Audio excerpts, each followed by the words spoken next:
So hello everyone. मैं हूं निशांत और आज हम लोग स्टार्ट करने वाले हैं हमारी मशीन लर्निंग की डे नंबर 8 की क्लास। तो मुझे एक बार क्लास स्टार्ट करने से पहले बता दें कि क्या आप लोग यहाँ पर मेरे साथ कनेक्टेड हो चुके हैं। हम लोग लाइव स्ट्रीमिंग स्टार्ट कर दें। क्या हमारी स्ट्रीमिंग में हमारी इंटरनेट कनेक्टिविटी स्टेबल है, मेरी वॉइस मेरी स्क्रीन आप लोग को प्रॉपरली क्लियर है? तो मुझे एक बार अपना क्लियरेंस दे, कमेंट बॉक्स में क्लियर लिखें।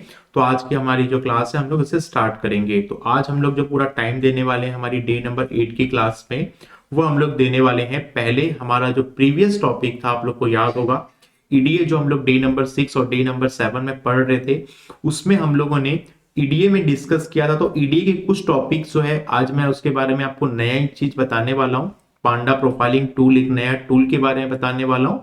फिर हम लोग आज की क्लास में जो है फीचर इंजीनियरिंग स्टार्ट कर देंगे। तो आज हम लोग काफी डेडिकेशन के साथ बहुत ही बेस्ट और बेहतरीन क्लासेस और टॉपिक को हम लोग स्टार्ट करने वाले हैं, वो है हमारा फीचर इंजीनियरिंग। तो मुझे एक बार कमेंट बॉक्स में क्लियर लिख दें। हम लोग यहाँ पे आज की तो जो क्लास है उसे फिर जो है स्टार्ट करते हैं।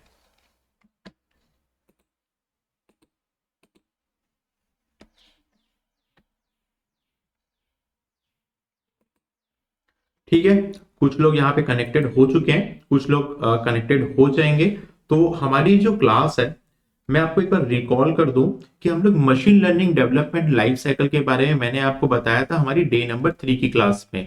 डे नंबर 3 की क्लास में हम लोगों ने ये देखा था, मैं एक बार आप लोग को रिकॉल करा दूं कि हम लोग सबसे पहले देखते हैं फ्रेम द प्रॉब्लम। ठीक है, प्रॉब्लम क्या है, हम लोग को कौन सी प्रॉब्लम को फ्रेम करना है, कौन सी प्रॉब्लम का हमको सॉल्यूशन ढूंढना है मशीन लर्निंग के अंदर। सबसे पहला काम हम लोग ये करते हैं। सेकेंड काम हम लोग क्या कर रहे थे, मैंने आपको बताया था डेटा गैदरिंग करने का। तो मैंने काफी ज्यादा डिटेल टाइम यहाँ पर आपको डेटा गैदरिंग में दिया। मैंने आपको बताया कि सीएसवी फाइल में हम लोग को डेटा मिलता है तो हम लोग कैसे यूज करते हैं, हम लोग एपीआई के थ्रू कैसे यूज करते हैं, हम लोग यहाँ पर एसक्यूएल से डेटा कैसे यूज करते हैं, हम लोग जेसॉन से कैसे यूज करते हैं, हम लोग वेब स्क्रैपिंग से कैसे डेटा को यहाँ पर गैदर करते हैं, डेटा को कैसे हम लोग यहाँ पर कलेक्ट करते हैं। ये हम लोगों ने काफी डिटेल फॉर्मेट में देखा था। हम लोगों ने पाइथन के अंदर जाके कोडिंग भी करके देखी थी। ठीक है, डेटा को हमने ले लिया, डेटा को हमने प्री प्रोसेस कर लिया, डेटा को हम लोग यहाँ पर एनालिसिस कैसे करते हैं ये मैंने आपको काफी डिटेल में बताया डे नंबर 6 और डे नंबर 7 की लास्ट क्लासेस में। तो हम लोगों ने ईडीए में काफी टाइम दिया। अब हम लोग क्या करने वाले हैं, हम लोग जाने वाले हैं हमारे फीचर इंजीनियरिंग वाले सेक्शन में। आप लोग देख रहे हैं फीचर इंजीनियरिंग वाला सेक्शन, और काफी डिटेल में मैं आपको फीचर इंजीनियरिंग जो है डिस्कस करूंगा। तो आज के क्लास से हम लोग फीचर इंजीनियरिंग स्टार्ट कर देंगे, और जो हमारा पांडा प्रोफाइलिंग है उसको मैं आपको जो है यहाँ पर बताऊंगा। तो हमारा ईडीए का जो टॉपिक है वहां पर कंप्लीट हो जाएगा, और आज की क्लास में हम लोग फीचर इंजीनियरिंग को भी स्टार्ट कर देंगे। तो चलिए, बहुत लोग यहाँ पे कनेक्टेड हो चुके हैं और आज की जो क्लास है हम लोग उससे जो है स्टार्ट करते हैं। तो देखिए, सबसे पहले मैं आपको बता दूं कि मैंने आपको ना पहले हमारा जो डे नंबर 6 था उसमें मैंने आपके साथ डिस्कस क्या किया था, मैंने उसमें डिस्कस आपके साथ ये किया था कि how we understand the data. और मैंने आपको कुछ कमांड्स बताए थे कि कभी भी आपको डेटा जब मिलता है तो आप उस कमांड का उपयोग करें और डेटा को अंडरस्टैंड करें। ठीक है, तो आज पांडा प्रोफाइलिंग वही काम करता है जो मैंने 6-7 कमांड्स आपको बताए थे, कुछ स्टार्टिंग के इनिशियल कमांड्स जिसको आप यूज करते हैं हमारे कोड के अंदर, पाइथन के अंदर, तो आप एक डेटा को अंडरस्टैंड कर पाते थे। तो आज पांडा प्रोफाइलिंग क्या काम करता है, पांडा प्रोफाइलिंग एक ऐसे तरीके का टूल है जो आपको ना एक समरी रिपोर्ट बना के देता है। ये क्या करता है, यदि मैं इसको डेटा दूंगा, ठीक है, अभी मैं आपको करके बताऊंगा, मैं इसको एक डेटा प्रोवाइड करता हूं, ठीक है, तो ये एक मेरे को समरी बना के देगा, और ये समरी का पूरा की पूरा एक रिपोर्ट बना के देगा। और ये जो रिपोर्ट है ना, HTML में आपको प्रोवाइड हो जाती है, जिसमें आप जाकर पूरे के पूरे उस डेटा को अच्छी तरीके से जो है रीड कर सकते हो, एक डेटा को अच्छी तरीके से अंडरस्टैंड कर सकते हो, उसके सारे के सारे टॉपिक्स को आप वहां पे पढ़ सकते हो। तो पांडा प्रोफाइलिंग टूल एक ऐसा टूल है जिसमें हर एक मशीन लर्निंग इंजीनियर जो भी एक अच्छे तरीके से सिस्टमेटिक किसी भी डेटा के साथ डील करता है, वो इसको बिल्कुल भी कभी इग्नोर नहीं करता है। और हमेशा प्रैक्टिसिंग में, आज की क्लास के बाद आप प्रैक्टिस में डाल लोगे कि कभी भी आपको कोई भी डेटा मिलेगा तो आप वहां पे जाकर एक बार पांडा प्रोफाइलिंग टूल को यूज करोगे, जो आज मैं आपको बताने वाला हूं, जो एक ऑटोमेटेड आप बोल सकते हो, आपको एक ईडीए का प्रोसेस करके दे देगा, एक डेटा को एनालिसिस करके आपको तुरंत आपको रिपोर्ट बना के दे देगा। ये बहुत ही एडवांस चीजें हैं, लोग कई ईयर तक मशीन लर्निंग में काम कर लेते हैं लेकिन फिर भी उनको इसके बारे में पता नहीं होता है। तो आज आप काफी इंटरेस्टिंग चीज, एक नई चीज सीखने वाले हो, जिसमें आप डायरेक्ट एक छोटा सा कोड लिखोगे और आपको ईडीए का प्रोसेस आउटपुट जो है मिल जाएगा। फिर हम लोग फीचर इंजीनियरिंग जो है उसे स्टार्ट करेंगे। तो चलिए हम लोग जो है इसको स्टार्ट करने से पहले मैं आपको ये भी बता दूं कि हम लोग आज जो है ना यहाँ पर दो डेटा यूज करने वाले हैं। एक है हमारा टाइटैनिक का डेटा सेट जिसमें हम लोग पहले भी काम कर रहे थे, और दूसरा है हमारा यहाँ पर होटल का डेटा सेट। ये भी डेटा सेट में हमने पहले की क्लासेस में काम किया है, मतलब डे नंबर 7 में काम नहीं किया, उसके पहले हमने काम किया है। ये दोनों डेटा सेट मैं क्लास के बाद आपको गिटहब के जो लिंक है उसमें प्रोवाइड कर दूंगा, नोट्स पे भी मैं यहाँ पर डाल दूंगा। आप लोग को यहाँ पे लिंक दिख रहा है, यहाँ पर मैं जो है लिंक जो है प्रोवाइड कर दूंगा। टाइटैनिक का डेटा सेट हम लोग यूज कर रहे हैं और साथ ही साथ हम लोग होटल वाला डेटा सेट यूज कर रहे हैं। और ये जो नोट्स है ये आपको मिल जाएगा हमारे एंड्रॉयड एप्लीकेशन के अंदर। तो चलिए हम लोग सबसे पहले हमारी जुपिटर नोटबुक को ओपन करते हैं और कोड के साथ साथ समझते जाते हैं कि कैसे हम लोग यहाँ पे पांडा प्रोफाइलिंग को यूज करके एक कैसे रिपोर्ट या फिर समरी हम लोग यहाँ पे यूज करते हैं हमारे ईडीए के टॉपिक के अंदर। अभी हम लोग फीचर इंजीनियरिंग स्टार्ट नहीं किए हैं, ठीक है। हम लोग इस पांडा प्रोफाइलिंग को कंप्लीट कर लेते हैं, फिर हम लोग फीचर इंजीनियरिंग स्टार्ट करेंगे। तो चलिए मैं यहाँ पर हमारी जुपिटर नोटबुक ओपन कर लेता हूँ, और जुपिटर नोटबुक ओपन करने के बाद यहाँ पर हमारा डे नंबर 8 का फोल्डर है। आप लोग भी इसी तरीके से फोल्डर बनाते हुए चलें, और यहाँ पर मैं हेडिंग डाल देता हूँ हमारी डे नंबर 8 मशीन लर्निंग की। और आज का जो है हमारा कोडिंग वाला सेक्शन हम लोग स्टार्ट करते हैं। तो सबसे पहले हम लोग क्या करते हैं, सबसे पहले आज हम लोग यहाँ पर हेडिंग दे देते हैं।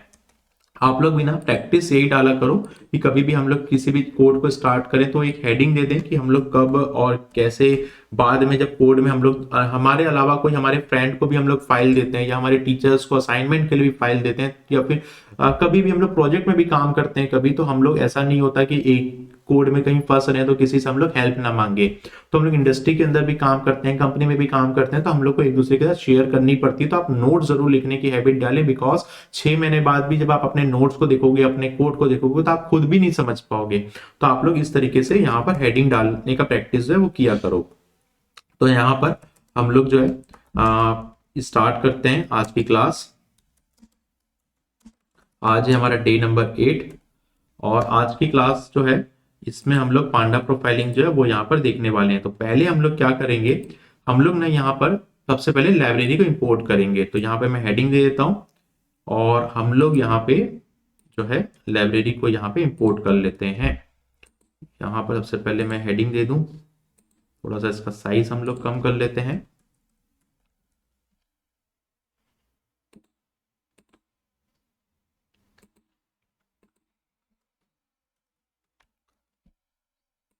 मैंने यहाँ पर हेडिंग दे दी है इंपोर्ट लाइब्रेरी पांडा, और लाइब्रेरी को इंपोर्ट करने के लिए हम लोग यहाँ पर क्या लिखेंगे, हम लोग यहाँ पर लिखेंगे इंपोर्ट पांडा एसपीडी। हम लोग यहाँ पर लिखेंगे इंपोर्ट पांडा एसपीडी। इसको मैं यहाँ लिख के यहाँ रन कर लेता हूँ। पहला काम हमारा हो गया है। दूसरा काम हम लोग क्या करेंगे, ये जो हमारा डेटा सेट है, हमारा टाइटैनिक वाला डेटा सेट है जिसमें हम लोग पहले काम कर रहे थे, इस डेटा सेट में पहले मैं आपको करके दिखाता हूँ, फिर मैं होटल वाले डेटा सेट में आपको यहाँ पे ये सारे स्टेप्स करके दिखाऊंगा, बिकॉज आप इस डेटा सेट से पहले से फैमिलियर हो। तो चलिए हम लोग डेटा सेट को इंपोर्ट करते हैं। तो यहाँ पर हेडिंग भी दे देते हैं हम लोग, है ना, जिससे कि आपको आगे चलकर कभी भी आप इस पर कोड लिखो तो आप लोगों को कोई भी यहाँ पर जो है प्रॉब्लम ना आए। तो यहाँ पर मैं हेडिंग को जो है रन करा लेता हूँ, ठीक है। अब यहाँ पर हम लोग जो है डेटा सेट जो है उसको इंपोर्ट करते हैं।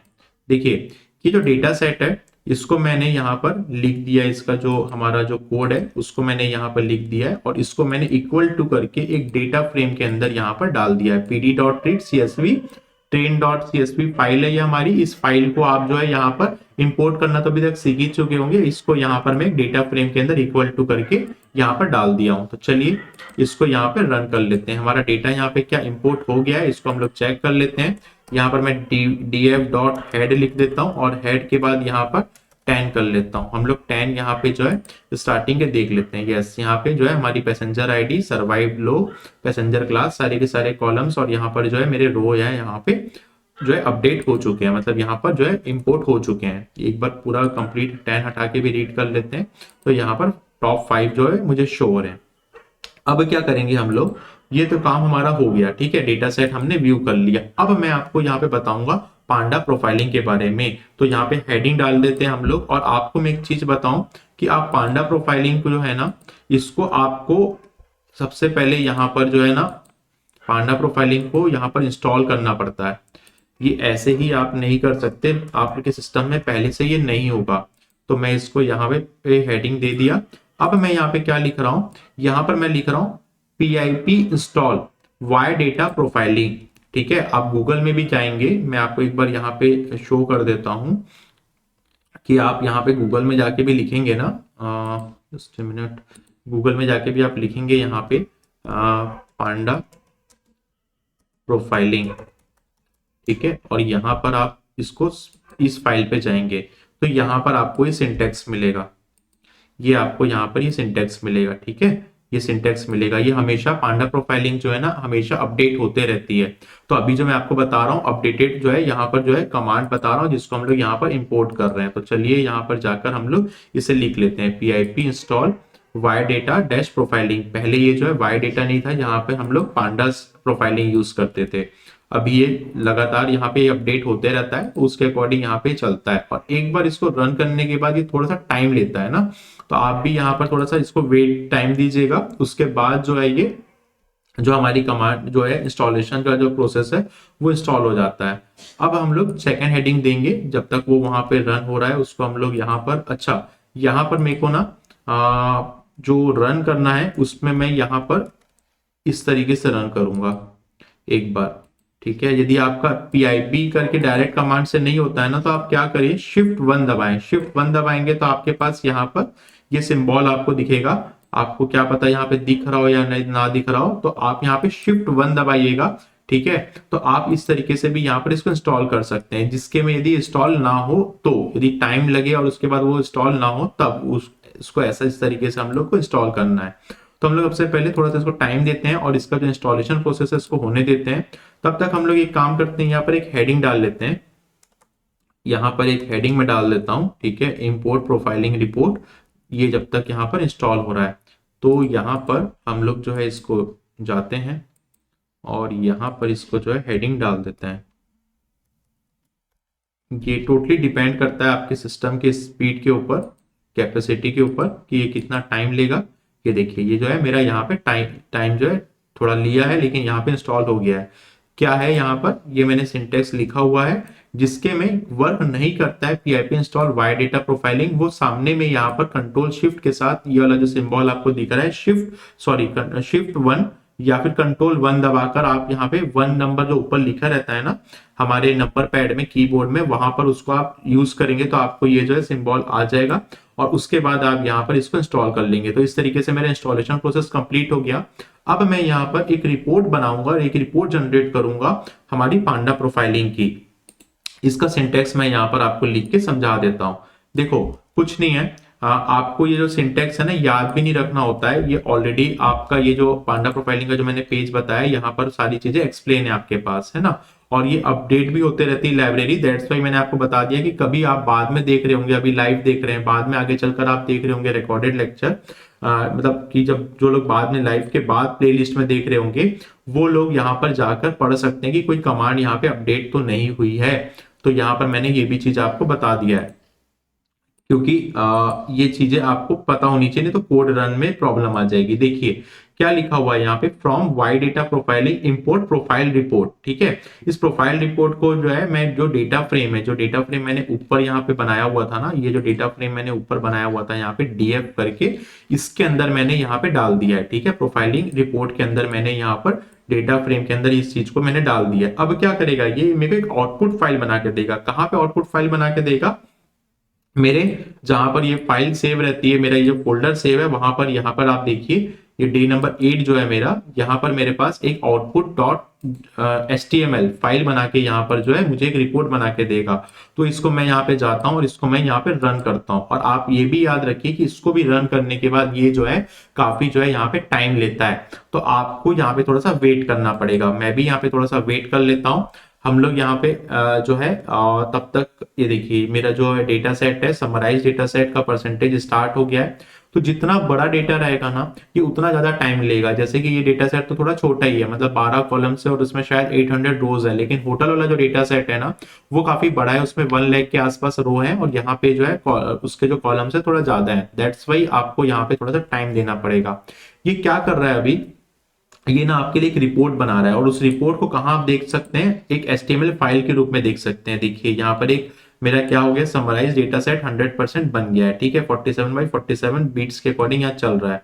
जनरेट रिपोर्ट स्ट्रक्चर अभी 0% में, ये भी थोड़ा टाइम ले रहा है। फिर उसके बाद रेंडर HTML पे ये जा रहा है, ये अपने आप जो है अपना काम करते रहेगा, हम लोग को इतना ज्यादा उसमें डीप में नहीं जाना है, और ये सारी की सारी रिपोर्ट को यहाँ पे कंप्लीट कर देगा। अब जब ये कंप्लीट कर दिया यहाँ पे ना, रिपोर्ट एक्सपोर्ट टू फाइल 100% यहाँ पे आ गई है ना, तो आप क्या करेंगे, यहाँ पे जाएंगे। यहाँ पर अब आप जाके देखेंगे, देखिए यहाँ पर मेरे पास एक फोल्डर बन गया है, मतलब एक मेरे पास फाइल बन गई है output.html, ठीक है। ये output.html जो फाइल है, इसको आप ओपन करेंगे। ये कहाँ पे बनेगी, जो डेडिकेटेड फोल्डर के अंदर आप काम कर रहे हैं। यहाँ पर जैसे मैंने डे नंबर 8 की पाइथन फाइल बनाया, यहाँ पर ही मैंने डेटा रखा हुआ है होटल CSV और मेरा टाइटैनिक वाला डेटा सेट, यहीं पर एक फाइल बन जाएगी output.html की। तो इस फाइल को आप यहाँ पे जाके ओपन कर दीजिएगा, जैसे कि मैं आप लोग को यहाँ पे दिखा रहा हूँ। मैंने फाइल को जैसे ओपन किया तो आप देखिए मेरे लोकल होस्ट में यहाँ पर जो है मेरी फाइल बन चुकी है, और यहाँ पर मेरे पास कुछ टैब आ चुके हैं, overview, variable, correlations, missing value, samples, ठीक है। और इसके बाद आप यहाँ पर देखेंगे, ओवरव्यू पे मैं जैसे क्लिक करता हूँ, वेरिएबल पे मैं जैसे क्लिक करता हूँ, वैसे वैसे मेरा पेज यहाँ पे रिस्पॉन्स जो है यहाँ पे करना स्टार्ट कर देता है। तो ये क्या हुआ है, अब आप समझिए, मैंने आपको क्या बताया था, कोडिंग हमारी यहां तक कंप्लीट हो गई है।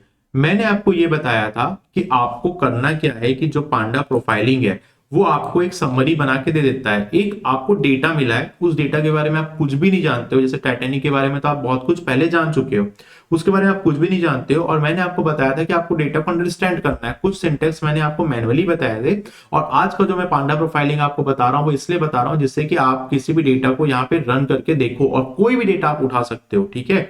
बस आपको सिंटेक्स सही लिखना है, तो आपके पास एक रिपोर्ट बन के आ जाती है। अब ये रिपोर्ट क्या हेल्प करती है, देखो मेरी हैबिट है ये, अधिकतर मैं कभी भी किसी भी डेटा में काम करता हूं तो ये काम जरूर करता हूं। आप लोग भी ये हैबिट को जो है बिल्डअप करिएगा, ठीक है। देखिए मेरे को पहले बता दिया, ओवरव्यू के अंदर क्या बता दिया मेरे को ये रिपोर्ट, कि भाई आपके पास 12 वेरिएबल है, मतलब 12 यहाँ पे कॉलम्स हैं, गुड, ठीक है। आपके पास यहाँ पे जो है 891 जो है यहाँ पर आपके पास जो है रोज हैं, ओके। ऑब्जर्वेशंस आपने बता दिया, मिसिंग सेल भी मेरे को बता दिया कि कितनी सेल्स यहाँ पे मिसिंग है, 866 सेल्स यहाँ पे मिसिंग है, किसी एक की यहाँ पे जो है मिसिंग है सेल्स, ठीक है। मिसिंग सेल का परसेंटेज 8.1% है। डुप्लीकेट रो है क्या यहाँ पे, तो यहाँ पे 0 दिखा रहा है, मतलब डुप्लीकेट रो इस डेटा के अंदर नहीं है। मुझे सारी चीजें पहले से ही पता चल जाती है, पता चल जा रही है, ठीक है। मेरे पास मेमोरी साइज, यहाँ पे मेमोरी साइज पे आप इतना ज्यादा जरूरत अभी तो नहीं पड़ेगी, आगे चलकर जब हम लोग ML मॉडल लिखेंगे तब आपको मेमोरी साइज के बारे में भी पता चलेगा। तो ये भी चीज आपको यहाँ पे बता दिया ओवरव्यू के अंदर जाकर। यहाँ पर आप देखिए न्यूमेरिक डेटा कितना है मेरे पास, बता दे रहा है 5 है भाई साहब यहाँ पे। कैटेगोरिकल डेटा मेरे पास कितने हैं, यहाँ पे 4 है। टैक्स डेटा यहाँ पे 3 है। तो टोटल आप यहाँ पर देख सकते हैं सारी की सारी चीजें मेरे पास यहाँ पर समरी फॉर्मेट एक आ चुकी है। चलिए बहुत अच्छी बात है। यहाँ पे अब मैं वेरिएबल पे जाता हूँ, ये मैं सेकंड पे यहाँ क्लिक करता हूँ, वेरिएबल पे जाता हूँ। देखिए वेरिएबल पे मेरे पास यहाँ पे पूरे के पूरे कॉलम्स आ गए, पैसेंजर आईडी। अब आप समझ पा रहे होंगे कि जो चीज हम लोग वहां पर इतना ज्यादा परेशानी के साथ, यदि मैं बोलूं यहाँ पर ही डेटा सेट ओपन करता हूँ, यहाँ पर मैं आपको बोलूं डुप्लीकेट वैल्यू बताओ, नहीं बता पाओगे। मैं आपको एक एक वेरिएबल मतलब एक एक कॉलम में जाके बोलूं कि इसकी रिपोर्ट्स मुझे बताओ, नहीं बता पाओगे। और केवल 4 लाइन का कोड लिखने के बाद आप यहाँ पर जाकर सारी की सारी चीजें मुझे यहाँ पर बता पाओगे। यही चीज एक्सपेक्टेड होती है इंटरव्यू के अंदर, कि आप कितना अच्छे तरीके से किसी भी चीज को सिस्टमेटिक समझते हुए आगे बढ़ रहे हो। मैं आपको बता रहा हूं मशीन लर्निंग बिल्कुल भी टफ नहीं है, बहुत इजी है। बस यहाँ पर कुछ कंडीशंस हैं। पहली ये कि आपको डेडिकेशन के साथ पूरी 30 डेज की प्लेलिस्ट कंप्लीट करनी होगी। दूसरी चीज, आपको यहाँ पर आसान भाषा में सारी चीजें जो है समझ में आनी चाहिए। यदि आपको इसी तरीके से आसान भाषा में आप सारी चीजें समझते जाओगे तो कोई भी चीज आपको यहाँ पे टफ नहीं लगेगी। तो देखिए यहाँ पर मेरी जो वेरिएबल्स हैं, इसमें जितने भी कॉलम्स हैं, पैसेंजर का क्लास नेम, इसको मैं जैसे ही चेंज करते जा रहा हूँ यहाँ पर मेरे पास सारी की सारी चीजें यहाँ पर आ जा रही है उस वेरिएबल की। देखिए इस वेरिएबल में आप देखेंगे पैसेंजर क्लास में कितने डिस्टिंक्ट है, 3 है। मैंने आपको बताया था first class, second class, third class है। थर्ड क्लास में कितने लोग हैं, 491 है, 1 में 216 है। इस तरीके से मुझे परसेंटेज यहाँ पे जो चीजें दिखा दे रहा है। मिसिंग जीरो है, ठीक है, कितने परसेंटेज है यहाँ पर। वैसे ही आप यहाँ पर देखेंगे तो आपको यहाँ पर जैसे मान लीजिए मैं यहाँ पर एज डालता हूँ, एज के अकॉर्डिंग मुझे यहाँ पे सारी चीजें दिखा दे रहा है, मिनिमम मैक्सिमम एज कितना है, मिसिंग कितने है, इसमें परसेंटेज आपको यहाँ पे शो हो रहा है, ठीक है। मोर डिटेल्स पे आप जाएंगे तो और ज्यादा डिटेल यहाँ पर आपको शो हो जाएगी, हिस्टोग्राम आपको यहाँ पे बन के मिल जाएगा, स्टैटिस्टिक्स आपको यहाँ पे दिख जाएगी, कॉमन वैल्यू कौन कौन सी है, क्या क्या उसके परसेंटेज है, सारी चीजें यहाँ पर आपको मिल जाएगी। तो आपको पहला काम ये करना होता है कि कभी भी आपको डेटा मिलता है तो आपको ये कोड रन कर लेना है और इस कोड में जाकर आपको टाइम देना है और उस चीज को समझते जाना है, ताकि डेटा के अंदर क्या क्या चीजें हमारे पास है, क्योंकि लास्ट में हमको क्या करना है, इन सारी चीजों को मशीन लर्निंग मॉडल के अंदर डालना है। और जब डेटा सही चलेगा, मॉडलिंग अच्छे से होगी, तभी हमारे पास आउटपुट सही तरीके से मिल पाएगा। तो यहाँ पर अब देखिए थर्ड नंबर में क्या है, इंटरेक्शंस है यहाँ पर, ठीक है। तो यहाँ पर आप एज है आपका, ठीक है, सिबलिंग कितने हैं, तो ये क्या होता है, दो मेरे को यहाँ पर चीजें चाहिए होती है। जैसे मैंने यहाँ पर सिबलिंग और स्पाउस ले लिया और यहाँ पर मैं मान लीजिए एज ले लिया, इन दोनों को मैं यहाँ लेता हूँ और इन दोनों के बीच का रिलेशन मैं यहाँ पर जो एनालिसिस करके देख सकता हूँ, ठीक है, ये इस रिपोर्ट के अंदर। वैसे यहाँ पे कोरिलेशन मुझे शो होता है हीट मैप के थ्रू और टेबल के थ्रू, कि दोनों के बीच क्या क्या है, यहाँ पे कोरिलेशंस हैं, दो कॉलम्स के बीच या मल्टीपल कॉलम्स के बीच यहाँ पे हीट मैप के थ्रू मुझे ये सारी चीजें जो है शो होती है। वैसे ही मिसिंग वैल्यू का मुझे यहाँ पे कुछ सिंटेक्स दिखा रहा है, मैट्रिक्स है, हीट मैप है, काउंट है, यहाँ पर इन सारी चीजों को यहाँ पर आप देख सकते हैं। यहाँ पर आपको सैंपल्स दिखा रहा है, फर्स्ट 10 रो का सैंपल है ये और ये लास्ट 10 रो का सैंपल है जो आप लोग मेरे स्क्रीन पे यहाँ पे देख रहे हैं। तो आप यहाँ पर इस तरीके से समझ सकते हैं कि आपको कोई भी जो डेटा है जो आपको यहाँ पे मिल रहा है, वो डेटा को आपको क्या करना है, इस तरीके से जो जैसे मैंने आपको कोड लिख के बताया वैसे आपको कोड लिखना है और उस डेटा की जो रिपोर्ट है उसको अच्छे तरीके से जनरेट करके एनालिसिस कर लेना है। वो रिपोर्ट आपको कहाँ बन जाएगी, यहाँ output.html के अंदर ये रिपोर्ट यहाँ पर आपको बन जाएगी। तो अभी मैं इसको क्या कर रहा हूँ, डिलीट कर रहा हूँ इस रिपोर्ट को। अब हम लोग जो है दूसरा जो कोड है इसको यहाँ पर जो है उसके लिए रिपोर्ट बनाएंगे, क्योंकि ये जो है ओवरलैप, डिलीट नहीं भी करोगे तो ओवरलैप हो जाएगी। तो पहला काम हमने क्या कर लिया, ये काम कर लिया किसके लिए, टाइटैनिक डेटा सेट के लिए। अब दूसरा डेटा सेट जो है होटल वाला डेटा सेट है, उसके लिए भी हम लोग ये काम करके देख लेते हैं। फिर हमारा जो आज का टॉपिक है फीचर इंजीनियरिंग, उसको स्टार्ट करते हैं। आप लोग के लिए असाइनमेंट भी है, यदि आप चाहें तो खुद से यहाँ पर होटल जो डेटा सेट है इसको यहाँ पर यूज कर लें। मैं एक बार फिर भी फर्स्ट टाइम है तो यहाँ पर मैं एक बार आपको ये जो डेटा सेट है इसको भी मैं यहाँ पे करके दिखा देता हूँ, क्योंकि ये बड़ा डेटा सेट है। अच्छा, ये डेटा सेट में हम लोग क्यों कर रहे हैं ये भी मैं आपको बता दूं, कि जो मेरा ये वाला डेटा सेट है ना, होटल वाला जो डेटा सेट है, इसमें आप देख सकते हैं इसमें बहुत सारे कॉलम्स हैं और इसमें बहुत सारे रोज हैं। तो यहाँ पे कितने वेरिएबल्स हैं, मतलब बहुत सारे वेरिएबल्स तो हैं। अभी हम लोग यहाँ पे 1,19,391 यहाँ पे जो है होटल्स हैं, ठीक है, मतलब उसके जो रोज हैं, है ना, और उसके जो कॉलम्स हैं वो लगभग यहाँ पर देखें तो 32 के आसपास यहाँ पे शायद कॉलम्स हैं। एक बार मेरे को भी देखना पड़ेगा कितने कॉलम्स हैं यहाँ पे। तो हम लोग रिपोर्ट जनरेट करते हैं और उसके बाद हम लोग यहाँ पे देखते हैं, या फिर मैं एक्सेल में एक बार जो है चेक कर लेता हूँ यहाँ पर कितने कॉलम्स हैं। तो यहाँ पर मैं देखूं तो लगभग स्टेटस रिजर्व डेट है और कॉलम है, यहाँ पर ना शायद 32 के आसपास ही कॉलम्स हैं। तो एक बार हम लोग रिपोर्ट के अंदर इस डेटा को डालते हैं और इसको भी एक बार एनालिसिस कर लेते हैं। तो पहले हमारा काम क्या होगा, इंपोर्ट डेटा सेट करना होटल का। तो मैं यहाँ पे हेडिंग दे देता हूँ और हम लोग यहाँ पे जो डेटा है उसको यहाँ पे इंपोर्ट करते हैं और उसके बाद इसको भी, इसका भी जो रिपोर्ट है इसको जनरेट कर लेते हैं। मैंने वहां पे output.html को इसीलिए डिलीट किया जिससे कि यदि आप डिलीट नहीं भी करोगे ना तो उसी फाइल के ऊपर ये वाली फाइल जो है ना ओवर राइट जो है वो यहाँ पे हो जाती है। तो उसमें घबराने वाली कोई बात नहीं है। इस डेटा सेट को भी मैं यहाँ पर इंपोर्ट कर लेता हूँ और इसका जो डेटा फ्रेम है मैंने वहां पे df यूज कर लिया, दैट्स वाई मैं यहाँ पर इक्वल टू होटल यूज कर लेता हूँ और इसको हम लोग यहाँ रन कर लेते हैं और देखते हैं डेटा सेट कैसे हमारा दिख रहा है। तो मैं यहाँ पे लिख लेता हूँ होटल डॉट हेड, उसके बाद यहाँ पर हम लोग 10 कर लेते हैं और इसको यहाँ पे रन कर लेते हैं। तो मैंने यहाँ पे रन किया तो आप देख लेंगे 10 यहाँ पर जो है ऊपर के जो डेटा सेट है वो यहाँ पे आ चुके हैं। अच्छा, मैंने बताया था ना 32 यहाँ पे, मतलब 32 यहाँ पे रो कॉलम्स हैं, मतलब 32 यहाँ पे वेरिएबल्स हैं और रो कितने हैं ये भी हम लोग देख लेते हैं यहाँ पर। तो मैं हेड यहाँ पे हटा देता हूँ और यहाँ पे हेड नहीं, यहाँ पे हेड ही पूरा हटा देते हैं और इसको यहाँ पे रन करके देखते हैं। टोटल यहाँ पे 19,390 रो है और 32 यहाँ पे कॉलम्स हैं। तो ये बड़ा डेटा सेट है, ठीक है। इसकी भी रिपोर्ट जनरेट करके देखते हैं। ये भी आपकी जो रिपोर्ट है पूरी की पूरी एनालिसिस करके आपको बना के बता देगा। तो यहाँ पे मैं जाता हूँ, पांडा प्रोफाइलिंग को यहाँ पे जो है एक बार हम लोग कर दिए हैं, लेकिन आप चाहें तो दोबारा भी यहाँ पे कर सकते हैं, ठीक है। तो यहाँ पर मैंने इसको रन कर दिया और ये थोड़ा सा टाइम लेगा हमारा जो डेटा का प्रोफाइलिंग रिपोर्ट है यहाँ तक बनने के लिए। तब तक हम लोग हमारे जो टॉपिक है उसको भी एक बार डिस्कस कर लेंगे, हमारे फीचर इंजीनियरिंग को। तो यहाँ पे मैंने इन दोनों प्रोग्राम को रन कर दिया है। ये थोड़ा सा टाइम टेकिंग होगा तो हम लोग थोड़ा सा वेट कर लेते हैं, और यदि थोड़ा ये ज्यादा टाइम लेगा तो हम लोग हमारा जो टॉपिक है फीचर इंजीनियरिंग उसको यहाँ पे स्टार्ट करेंगे। तो देखिए पहले हम लोग एक काम करते हैं, थोड़ा सा इसको टाइम दे देते हैं, क्योंकि मुझे मालूम है ये हमारी लाइब्रेरी इंस्टॉल तो हो चुकी है। ओके, ये जो है यहाँ पे ये भी चालू हो चुका है, तो इसको पहले डिस्कस कर ही लेते हैं। इसकी फाइल जो है मैं आपको दिखा दूं, यहाँ से मैंने डिलीट कर दी है, ठीक है। ये जो मेरा फोल्डर बना हुआ था ना डॉक्यूमेंट्स के अंदर, निशान पाइथन फाइल्स, फिर मैंने डे नंबर 8 का फोल्डर बनाया हुआ है। ये इस पाइथन फाइल में हम लोग काम कर रहे हैं और ये हमारा दोनों डेटा सेट है। यहाँ पर एक output.html की फाइल जो है यहाँ पे बन जाएगी। तो इसको थोड़ा सा टाइम देते हैं, क्योंकि ये बड़ा डेटा सेट है तो थोड़ा सा ये टाइम लेगा ही लेगा अब पूरा प्रोसेस करके रिपोर्ट बनाने में। लेकिन लास्ट एट द एंड आपको जो रिपोर्ट मिलेगी उसमें आप बहुत सारा काम कर सकते हो। आपका पहला काम ही यही होता है कि आप इस चीज को जाएं और एक अच्छे तरीके से एनालिसिस को यूज करें, और आप इसको यकीन मानिए आप इसको जो है अपनी हैबिट बना लीजिए आज के लेक्चर के बाद। और आप कभी कैगल पे जाएंगे ना तो कैगल में आपको और भी डेटा सेट मिलेगा।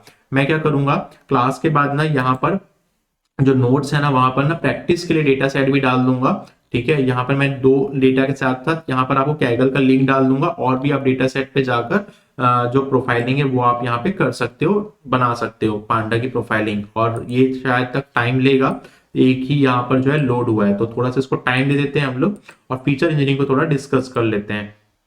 देखिए हमने ईडीए वाला जो काम है वो कंप्लीट कर लिया, आप लोग समझ भी चुके होंगे, है ना। अब हम लोग मशीन लर्निंग डेवलपमेंट साइकिल में क्या कर रहे हैं, हम लोगों ने पहले प्रॉब्लम को फ्रेम कर लिया, ठीक है। प्रॉब्लम को हम लोगों ने फ्रेम कर लिया। अब हम लोग क्या करेंगे, अब हम लोग यहाँ पे डेटा को गैदर करेंगे, हम लोग डेटा गैदरिंग करेंगे, ठीक है। डेटा गैदरिंग करेंगे, डेटा गैदरिंग भी आपने समझ लिया। अब आप डेटा को प्री प्रोसेस करके, ठीक है, डेटा को प्री प्रोसेस करके आप ईडीए करोगे, डेटा को एनालिसिस करोगे। तो मैंने आपको ईडीए भी बता दिया और अभी हम लोग पांडा प्रोफाइलिंग के साथ ईडीए कंप्लीट भी कर दे रहे हैं। अब हम लोग को हमारा जो मेन काम है वो है हमारा फीचर इंजीनियरिंग का काम।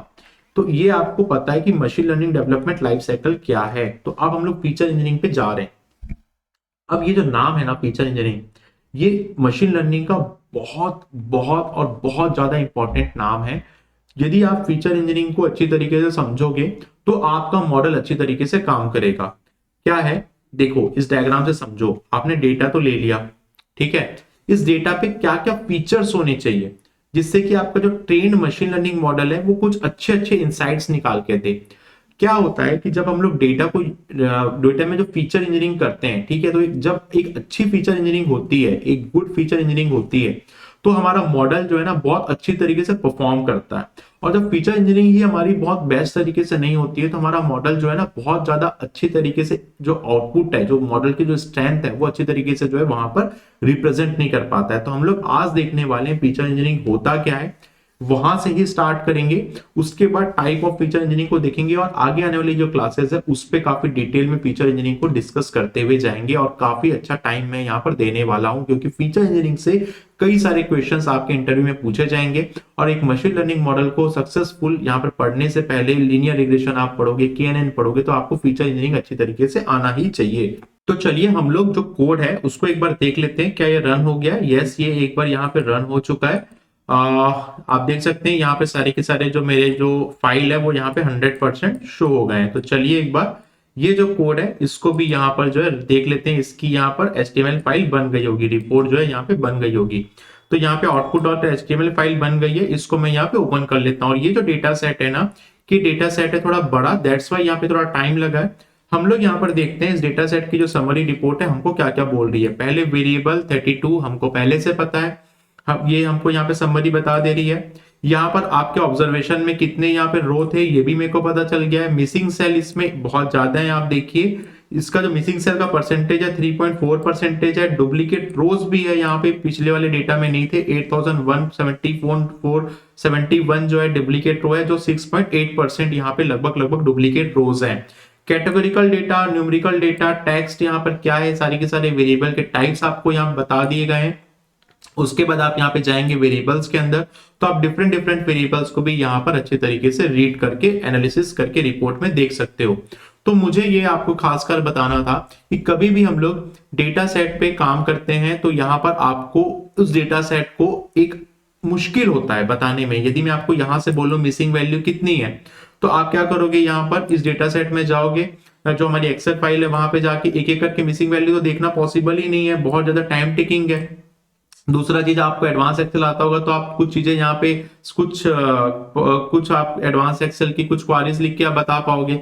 लेकिन जब आप एक मशीन लर्निंग इंजीनियर हो तो आप इतने छोटे छोटे चीजों पे काम नहीं करते हो। जब आपको पाइथन आता है तो आप इस चीजों पे काम नहीं करते हो। आप यहाँ पर जाते हो, एक रिपोर्ट, एक 4 लाइन का कोड लिखते हो और आप यहाँ पे सारी की सारी रिपोर्ट को जनरेट करके विद इन कुछ सेकंड्स में आप सारी चीजें यहाँ पे बता देते हो। तो ये काम मुझे आपको बताना था कि आप कभी भी डेटा को एनालिसिस करो, डेटा को प्री प्रोसेस करो, तो आप इस चीज को जरूर से जरूर यहाँ पर उपयोग करो। तो आप इसको काफी डिटेल में जाके देखिएगा, कितनी सिटी होटल है, कितने रिजॉर्ट होटल्स है। और यहाँ पे ना एक अच्छा डेटा साइंटिस्ट ना यहाँ पे काफी ज्यादा अपना टाइम जो है स्पेंड करता है, तभी वो उस डेटा को अंडरस्टैंड करता है और आप जो है आगे वाले स्टेप्स पे जाते हो। तो ये चीज आपको यहाँ पे क्लियर हो गई होगी। आपको नोट्स में मैं कई और भी डेटा सेट प्रोवाइड कर दूंगा, आप जाकर उसकी जो है रिपोर्ट को जनरेट करके अच्छी तरीके से उसको देखिएगा। तो चलिए फीचर इंजीनियरिंग में हम लोग वापस से आते हैं। हमारा ईडीए का टॉपिक कंप्लीट हो गया था। लास्ट क्लास में हमने पांडा प्रोफाइलिंग भी देख ली, जिससे कि आपको एक अच्छे तरीके से रिपोर्ट आप कैसे बना सकते हो उस पांडा प्रोफाइलिंग टूल के थ्रू, वो भी आप यहाँ पर देख लियो। तो हमारा ईडीए कंप्लीट हो गया, हम लोग फीचर इंजीनियरिंग पे जा रहे हैं। फीचर इंजीनियरिंग, अभी हम लोग फीचर इंजीनियरिंग जो डिस्कस कर रहे हैं, यहां पर मैं आपको ये चीज डिस्कस करने से पहले बता दूं कि कमेंट बॉक्स में मुझे यहाँ पे बता दो कि आप लोग को ईडीए तक का टॉपिक जो भी अभी तक हमने पढ़ा उसमें आपको कोई डाउट तो नहीं है। जो भी लोग मेरी प्रॉपर कंप्लीट सीरीज को देख रहे हैं, जो लाइव देख रहे हैं, अभी मेरे साथ कनेक्टेड है, तो मुझे लाइव चैट में बताइए। जो लोग लाइव नहीं देख रहे हैं, आज से 15 दिन बाद, 1 महीने बाद, जब भी आप लोग देखेंगे तो मुझे कमेंट बॉक्स में बताइएगा आप लोग को सारी चीजें क्लियर हैं या नहीं है। किस चीज में आपको कुछ प्रॉब्लम आ रही तो भी मुझे बताइएगा। मैं एक बार और उस चीज के लिए वीडियो आप लोग के लिए यहाँ पे बना दूंगा। यदि आप लोग के आपके कुछ कलेक्टिव यहाँ पे जो है डाउट्स एक साथ बहुत लोग को आ रहे होंगे, उस टॉपिक में थोड़ा सा हार्ड लग रहा होगा, तो उस पे भी मैं आप लोग के लिए यहाँ पर फिर से जो है वीडियो बना दूंगा। तो आप लोग मुझे कमेंट बॉक्स अपने फीडबैक जरूर से जरूर दें। अभी जो लोग लाइव है मुझे एक बार बताएं, एक बार क्लियर लिखें कि आप लोग को यहाँ पर बहुत अच्छे तरीके से सारी चीजें समझ आ रही है, या फिर कोई आपको यहाँ पे परेशानी है तो भी मुझे बताएं।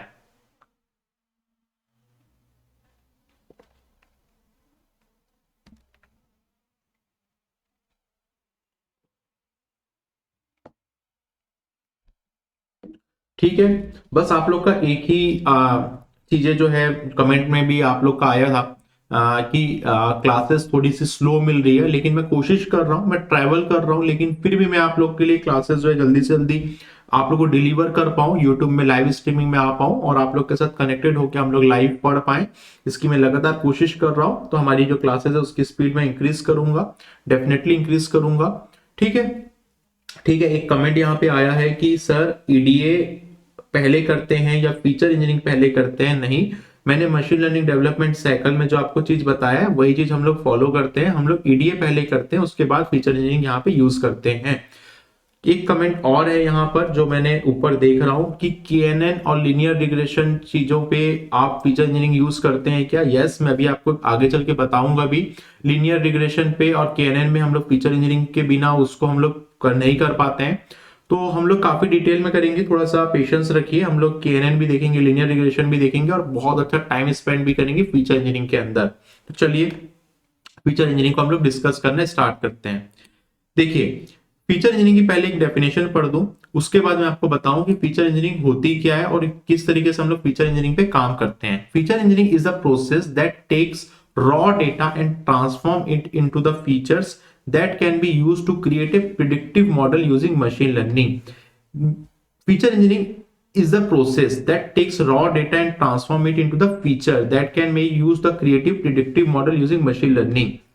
आपको एक डेटा मिला, आपने डेटा को कलेक्ट कर लिया, डेटा को एनालिसिस कर लिया। अब इस डेटा को आप मशीन लर्निंग मॉडल के अंदर डायरेक्ट नहीं डाल सकते हो।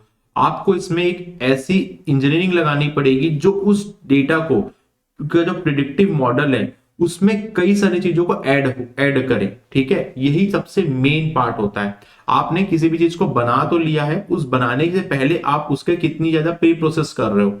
और एक डेटा साइंटिस्ट होता है ना, एक डेटा साइंटिस्ट होता है ना, जैसे कि हम लोग एक कोडर होता है, ठीक है, वैसे एक मशीन लर्निंग इंजीनियर होता है कि हर एक कोडर के अंदर एक अलग अलग यूनिक स्किल्स होती है। जैसे हर एक आर्ट है ना, एक आर्टिस्ट है ना, वो क्या होता है कि एक ही आर्ट को एक आर्टिस्ट बनाता है, लेकिन यदि इसी आर्ट को मैं बोलूं किसी और आर्टिस्ट को बनाने के लिए, ठीक है, एक आर्टिस्ट नंबर 1 है, ये एक आर्टिस्ट नंबर 2 है, तो ये थोड़ा डिफरेंट बनाएगा उस आर्ट को, ये थोड़ा डिफरेंट बनाएगा, इसके बनाने का अप्रोच अलग होगा। कोई स्केच बनाएगा तो हो सकता है कि पहले वो आईज से स्टार्ट करे, हो सकता है कोई नोज से स्टार्ट करे, हो सकता है कोई यहाँ पर फेस से स्टार्ट करे।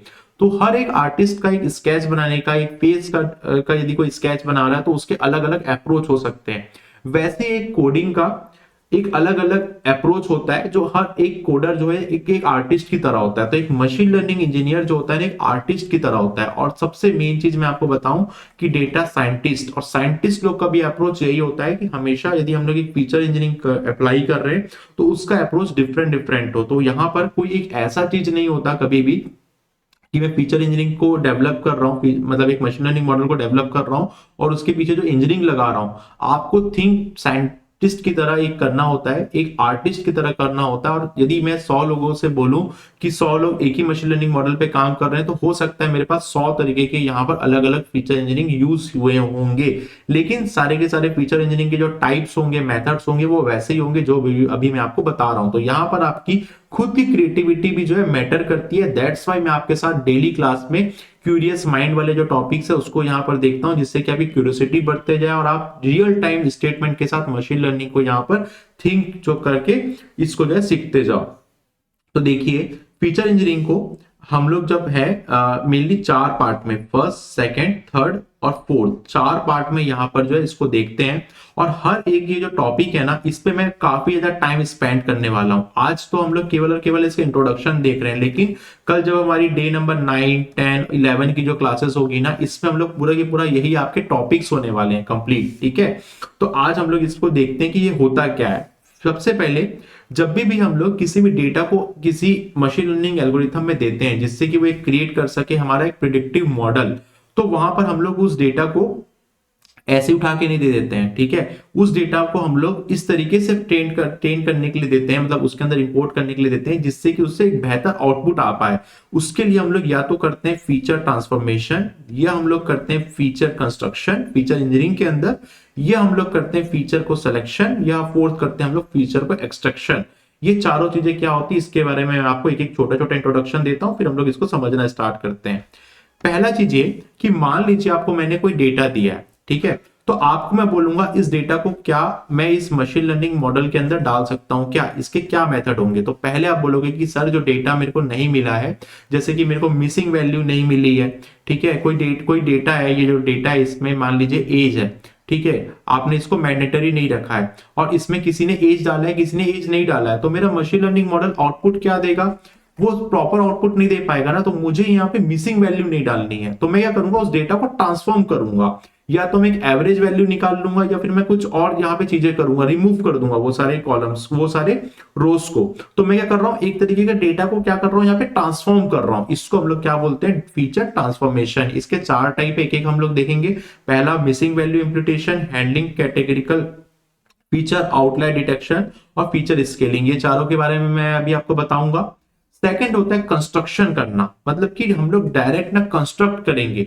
कोई डेटा हमको नहीं मिला है, ठीक है, मुझे यहां पर मिला है आपका डेट ऑफ बर्थ निकालना है, ठीक है, डेट ऑफ बर्थ मुझे आपका निकालना है, और मेरे पास आपके पास आपका क्या है, आपका जो है यहां पर एज है, ठीक है, और आपका डेथ का टाइम है, ठीक है। तो आपका एज कितना रहा, जैसे आपका एज रहा मान लीजिए 50 ईयर्स, ठीक है, या मान लीजिए आपका जो एज रहा वो 70 ईयर्स आपका एज रहा, और आपका डेट ऑफ मतलब जो आपका हम लोग क्या निकाल रहे थे, एज निकालना था हमको, है ना, माफ करिए, मैं भूल चुका हूँ एक्चुअल में मैं क्या आपको बोलना चाह रहा था। एक मिनट रुको यार। अम, हाँ, हम लोग को डेट ऑफ बर्थ जो है वो निकालना था, एज आपका दिया हुआ था, ठीक है।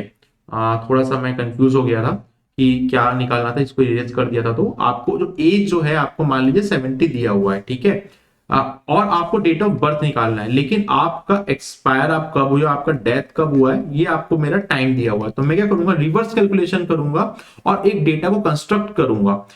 तो उससे मैं क्या निकाल लूंगा, आपका डेट ऑफ बर्थ निकाल लूंगा, ठीक है। आपके पास डेथ का टाइम दिया हुआ है कि आपने कितने टाइम डेथ हुआ है, उससे 70 ईयर्स जो है मैं बैक जाके काउंट कर लूंगा।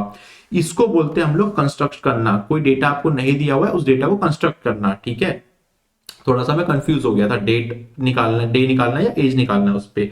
फीचर का कंस्ट्रक्शन आपने समझ लिया कि कभी आपको कोई डेटा नहीं दिया गया, उसको आप कंस्ट्रक्ट करके उस डेटा को आप वहां पे रिकवर करोगे या बनाओगे, ठीक है। अब आपके मशीन लर्निंग मॉडल में जरूरत ये है कि भाई अब मेरे को जो मशीन लर्निंग मॉडल है उसमें ना मेरे को इतना सारा डेटा दिया हुआ है, ठीक है। मेरे को यहाँ पर एक डेटा दिया है, ये एक डेटा दिया है, मतलब एक वेरिएबल्स मेरे पास मल्टीपल है ना। इसमें मेरे पास क्या है कि किसी भी, मैंने आपको पहले ही बताया था कि मेरे को बहुत ज्यादा डेटा जो है नहीं डालना होता है मेरे मशीन लर्निंग मॉडल के अंदर। तो मैं क्या करता हूँ, सेलेक्ट करता हूँ कि मुझे क्या जरूरत है, इस मशीन लर्निंग मॉडल को क्या जरूरत है। मैं उठा के, मेरे पास पूरे के पूरे जैसे 1 2 3 4 टेबल बने हुए हैं ना, ये चारों टेबल को उठा के मैं नहीं डालूंगा मशीन लर्निंग मॉडल के अंदर। मेरे को जो रिक्वायर्ड है उसको मैं डालूंगा, या फिर चारों से इनसाइट्स निकाल के मैं एक कॉलम यहाँ पे बनाऊंगा और उस कॉलम को यहाँ पे डालूंगा। क्योंकि मेरा मशीन लर्निंग मॉडल को मैं पहले से क्यों लोड दूं, कि वो अपना प्रेडिक्टिव एनालिसिस स्लो करे, उसकी एफिशिएंसी में फर्क पड़े। तो यहाँ पर फीचर सिलेक्शन हम लोग यूज करते हैं, ये भी हम लोग सीखेंगे। और ये सब चीजें ना मैं अभी आपको केवल नाम बता रहा हूँ, इस पे काफी डेडिकेटेड मैं वीडियो बनाने वाला हूँ, जिसपे काफी डेडिकेशन के साथ मैं आपको सारी चीजें समझाने वाला हूँ, ठीक है, आगे आने वाली क्लासेस में। फिर होता है हमारा फीचर एक्सट्रैक्शन। हम लोग को क्या करना होता है कि कुछ चीजों को हम लोग एक्सट्रैक्ट करते हैं और उसके बाद मशीन लर्निंग मॉडल में डालते हैं। तो चलिए एक एक चीज हम लोग यहाँ पर देख लेते हैं। पहले हम लोग देखते हैं फीचर ट्रांसफॉर्मेशन में ये चारों चीजें। पहले मिसिंग वैल्यू इंप्लीटेशन क्या होता है, हैंडलिंग कैटेगोरिकल फीचर क्या होता है, आउटलायर डिटेक्शन क्या होता है, फीचर स्केलिंग क्या होता है। फिर हम लोग कंस्ट्रक्शन देखेंगे, सिलेक्शन देखेंगे, फिर एक्सट्रैक्शन देखेंगे। यही चीज होती है हमारी फीचर इंजीनियरिंग के टाइप्स, ठीक है। इसको आप अच्छे से केयरफुली ध्यानपूर्वक मेरे साथ समझते जाइए, बहुत आसान है समझने की, बस यहाँ पे कमी है। पहला चीज, मिसिंग वैल्यू इंप्लीटेशन क्या है कि ये पास आपके पास डेटा है, मैंने अभी थोड़ी देर पहले बताया, यहाँ पे एज नहीं है आपके पास, यहाँ पर आपके पास केबिन नहीं है, ठीक है। ये कौन सा डेटा है, आप लोगों को जाना पहचाना लग रहा है, टाइटैनिक का ही डेटा है, ठीक है। यहाँ पर आपके पास सिबलिंग है, आपके पास यहाँ पे टिकट है, यहाँ पे फेयर है, केबिन है, एम्बार्क्ड है ना। ये आपके टाइटैनिक वाला ही डेटा है, इसका ही स्क्रीनशॉट यहाँ पे डला हुआ है। तो ये जो एज है, यहाँ पे आपके पास एज नहीं है, आपके पास यहाँ पे केबिन नहीं है, क्योंकि आपको पता है कि फर्स्ट क्लास वाले लोग ही केबिन थे, ठीक है। सेकंड क्लास थर्ड क्लास में केबिन नहीं थी। क्या है इम्प्यूट वैल्यू, एक बार डेफिनेशन पढ़ लेते हैं। Imputed value, also known as estimate imputation, is an assumed value given to an item when the actual value is not known or available. Imputed value are the logical or implicit value for an item or time set where is the true value yet to be the, छोड़ो definition बहुत ज्यादा bookish language में, आप समझो। मेरे पास ना as नहीं दिया हुआ है, ठीक है। ये डेफिनेशन वाले चक्कर में आप बिल्कुल भी मत पढ़ा करो। डेफिनेशन हमको क्या बोल रही है, एक बार देख भी लो यार। एज्यूम वैल्यू, ठीक है, आपको वैल्यू को एज्यूम करना है, ठीक है। अब मेरे पास ना एज है यहाँ पे, अब देखिए यहाँ पर मेरे पास एज नहीं है, ठीक है, इस डेटा में एज नहीं है। तो मेरे पास दुविधा ये है कि क्या ऐसा डेटा है मेरे पास 1 लाख लोगों का, जिसमें मेरे पास ना 60,000 लोगों का डेटा है, लेकिन 40,000 लोगों का ना एज ही नहीं है यहाँ पे। तो मेरे पास दो ऑप्शन है, या तो मैं 60,000 लोगों को ले लूं, मतलब 60,000 लोगों से अपना प्रिडिक्टिव मॉडल निकालूं, या मैं 40,000 का जो डेटा है वहां पे कुछ एज्यूम कर दो वैल्यू को, जो मिसिंग वैल्यू है एज की। अब भाई मेरे पास दोनों ही दुविधा है यहाँ पे, या तो मैं 60,000 में एनालिसिस करूंगा तो मेरा प्रेडिक्टिव मॉडल जो है वो सही रिजल्ट नहीं देगा, या जो 40,000 लोग हैं उनका कुछ वैल्यू में एज्यूम कर लूं। तो मैं क्या करता हूं यहाँ पे, मान लीजिए मैं एक एवरेज एज, ठीक है, एज्यूम कर लेता हूं यहाँ पे कि भाई यहाँ पर जो है मेरे पास 10 लोग हैं, 10 लोगों में मेरे पास 2 का डेटा नहीं है। तो मैं यहाँ पर इन सारी एज के अकॉर्डिंग क्या कर लूंगा, एक एवरेज एज निकाल लूंगा, मीन निकाल लूंगा, ठीक है, मीडियन निकाल लूंगा, कुछ ना कुछ मैं यहाँ पे डेटा को फिल कर दूंगा और उससे अपना प्रेडिक्टिव मॉडल बनाऊंगा। एक तो ये ऑप्शन है मेरे पास, दूसरा ऑप्शन ये है या फिर मैं उस सारी की सारी रोज को वहां से हटा दूं, रिमूव कर दूं और उन्हीं 60,000 में मैं यहाँ पे जो है अपने प्रेडिक्टिव मशीन लर्निंग मॉडल को दूं। तो मैंने आपको बताया ना, जो साइंटिस्ट होता है, जो आर्टिस्ट होता है, डिफरेंट डिफरेंट अप्रोच होता है। तो आप दोनों चीजों को यहाँ पे यूज कर सकते हो, बशर्ते आपकी जो प्रोजेक्ट की रिक्वायरमेंट है उसके अकॉर्डिंग यहाँ पे आपको क्या डिसीजन लेना है। एक कोलैबोरेटिव डिसीजन आप अपनी टीम के साथ यहाँ पर लेके आगे बढ़ सकते हो। पहला काम ये आपको करना होता है। अब क्या है, जो चीज मैंने आपको ये बता रहा हूं ना, ये वो कौन सी चीज है, ये हम लोग अभी जो डिस्कस कर रहे हैं वो ये है मिसिंग वैल्यू। फिर अभी हम लोग जो है हैंडलिंग कैसे करते हैं कैटेगरिकल फीचर्स या वैल्यू को, आउटलायर डिटेक्शन और फीचर स्केलिंग को, मतलब हम लोग फीचर ट्रांसफॉर्मेशन वाला जो पार्ट है ना, इसको भी हम लोग देख रहे हैं। तो अभी हम लोगों ने मिसिंग वैल्यू वाला जो चीज है उसको देखा। अब हम लोग हैंडलिंग कैटेगरिकल जो वैल्यू है उसको यहां पर देखते हैं। क्या है कि आपके पास ना एक बार डेफिनेशन भी मैं आप लोग को रीड कर देता हूं। आप लोग बहुत ज्यादा बुकिश लैंग्वेज में मत जाइएगा, क्योंकि ये आपको एक बार में, पहली बार आप बिगनर हो तो आपको यहाँ पे समझ में नहीं भी आएगी। ठीक है, हम लोग कैसे हैंडल करते हैं। One of the most common way to deal with categorical data in the machine learning is through a process call one hot encoding. One hot encoding इसको बोलते हैं हम लोग। ठीक है, this technique involves converting categorical data into the numerical data by creating the new binary features for each category। क्या होता है, इस पे काफी टाइम देने वाला हूं मैं, काफी टाइम स्पेंड करने वाला हूं आगे आने वाली लेक्चर पे। अभी तो केवल इंट्रोडक्शन दे रहे हैं और इसको सीखेंगे भी। क्या होता है बाइनरी फीचर, नोट करिए बाइनरी फीचर है ना। ये जो नंबर है, जैसे मान लीजिए मेरे को कुछ जो चीजें हैं, ठीक है, यहाँ पर किस फॉर्मेट में दी गई है, यहाँ पर मेरे को जो फॉर्मेट दी गई है कैटेगरिकल फॉर्मेट में दी गई है। ठीक है, यहां पर मुझे ये चीज चाहिए मेरे डेटा को न्यूमेरिकल फॉर्मेट में। जो मेरा साइकिट लर्न एक लाइब्रेरी है ना, साइकिट लर्न लाइब्रेरी है जो हम लोग पाइथन में यूज करते हैं। तो इस पे हम लोग कभी भी जो डेटा है ना, यहाँ पे कैटेगरिकल डेटा को की जगह न्यूमेरिकल डेटा यूज करते हैं। हमारी जो लाइब्रेरी है मिसिंग वैल्यू नहीं लेती है साइकिट लर्न, जो अभी मैंने आपको बताया, तो उसके लिए फीचर इंजीनियरिंग हम लोग यूज करते हैं। वैसे साइकिट लर्न जो है यहाँ पर न्यूमेरिकल की जगह, मान लीजिए कैटेगरिकल की जगह मेरे को यहाँ पर न्यूमेरिकल वैल्यू देना होता है। तो उसको कैसे देते हैं हम लोग ना, डॉग है जैसे, ठीक है, इसके लिए मैं कोड डाल देता हूं 0 1 0 0 0 0, मतलब 0 1 0 0 0 0। ये एक मेरा बाइनरी कोड बना जो लिखा हुआ है। ठीक है, कैट के लिए वैसे ही मैं एक कोड बना देता हूं 1 0 1 0 0 0। ये हो गया 1 0 1 0 0 0। तो मैं क्या करूंगा, अपने मशीन लर्निंग मॉडल को यहाँ पर इस कैटेगरिकल वैल्यू की जगह मैं यहाँ पर दे दूंगा क्या, न्यूमेरिकल वैल्यू। तो इस तरीके से हम लोग फीचर इंजीनियरिंग जो है इसको यदि करते हैं तो इसको हम लोग क्या बोलते हैं, हैंडलिंग कैटेगरिकल वैल्यूज। ठीक है, ये भी आपको कभी कभी जरूरत पड़ेगी, और कभी कभी आपको जरूरत वन हॉट कोडिंग में मैं आपको बताऊंगा भी, आपको रिवर्स भी पड़ सकती है कि आपको कोई नंबर दे दिया हुआ है, एज दे दिया हुआ है मान लीजिए। ठीक है, ऐसे मेरे पास 10 लोग हैं, ठीक है, 100 लोग का डेटा है मान लीजिए। किसी की एज है 15 साल, किसी की एज है 5 साल, किसी की एज है 55 ईयर्स, किसी की एज है 65 ईयर्स, किसी की 35 है, किसी की 25 है। तो मुझे क्या करना है, मुझे अपने मशीन लर्निंग मॉडल को एक कैटेगरी बना के देना है, इसको कैटेगरिकल डेटा के फॉर्मेट में देना है। ठीक है, और मेरे पास डेटा क्या है, न्यूमेरिकल के फॉर्मेट में। तो वाइस वर्सा कैसे होगा, मैं यहाँ पर 0 से 15 ईयर्स को बना दूंगा, मान लीजिए चाइल्ड है ये। ठीक है, तो ये न्यूमेरिकल वैल्यू क्या हो गई मेरी, कैटेगरिकल वैल्यू में चले गई। मैं बोलूंगा कि 15 से लेके 25 तक जो है मेरे पास टीनेजर्स हैं। ठीक है, फिर मेरे पास 25 से 35 जो है एडल्ट हैं। फिर उसके बाद मेरे पास मान लीजिए यहाँ पर सीनियर सिटीजन है। इस तरीके के मैं न्यूमेरिकल से कैटेगरिकल वैल्यू पे और कैटेगरिकल से न्यूमेरिकल वैल्यू पे क्या करता हूं, मैं यहाँ पर अपने डेटा को जो है ट्रांसफॉर्म करता हूं। अभी हम लोग ट्रांसफॉर्म वाला पार्ट देख रहे हैं, है ना, डेटा को क्या कर रहे हैं हम लोग, ट्रांसफॉर्म कर रहे हैं। और आपसे इंटरव्यू में भी कैसे ऐसी चीज पूछे जा सकती है, मुझे जो है फीचर ट्रांसफॉर्मेशन समझा दो। ठीक है, कई इंटरव्यू में ऐसा होता है कि फीचर इंजीनियरिंग मुझे फीचर ट्रांसफॉर्मेशन समझा दो। आप इसी तरीके से चारों की चारों चीजों को समझा दोगे एक कंप्लीट अच्छी तरीके से यहाँ पर, जैसे मैं आप लोग को समझा रहा हूँ एक एक एग्जांपल के साथ, तो आपके सिलेक्शन के चांसेस बहुत ज्यादा हो सकते हैं यदि आप फ्रेशर हैं तो मिसिंग वैल्यू इंप्लीमेंटेशन आपने समझ लिया, हैंडलिंग कैटेगरिकल फीचर्स जो है आपने यहाँ पे समझ लिया। अब हम लोग समझते हैं आउटलायर डिटेक्शन, और अभी हम लोग बात किसका कर रहे हैं, ट्रांसफॉर्मेशन का, डेटा का ट्रांसफॉर्मेशन का, कैसे कैसे डेटा को हम लोग ट्रांसफॉर्म कर रहे हैं इस अलग अलग चीजों में।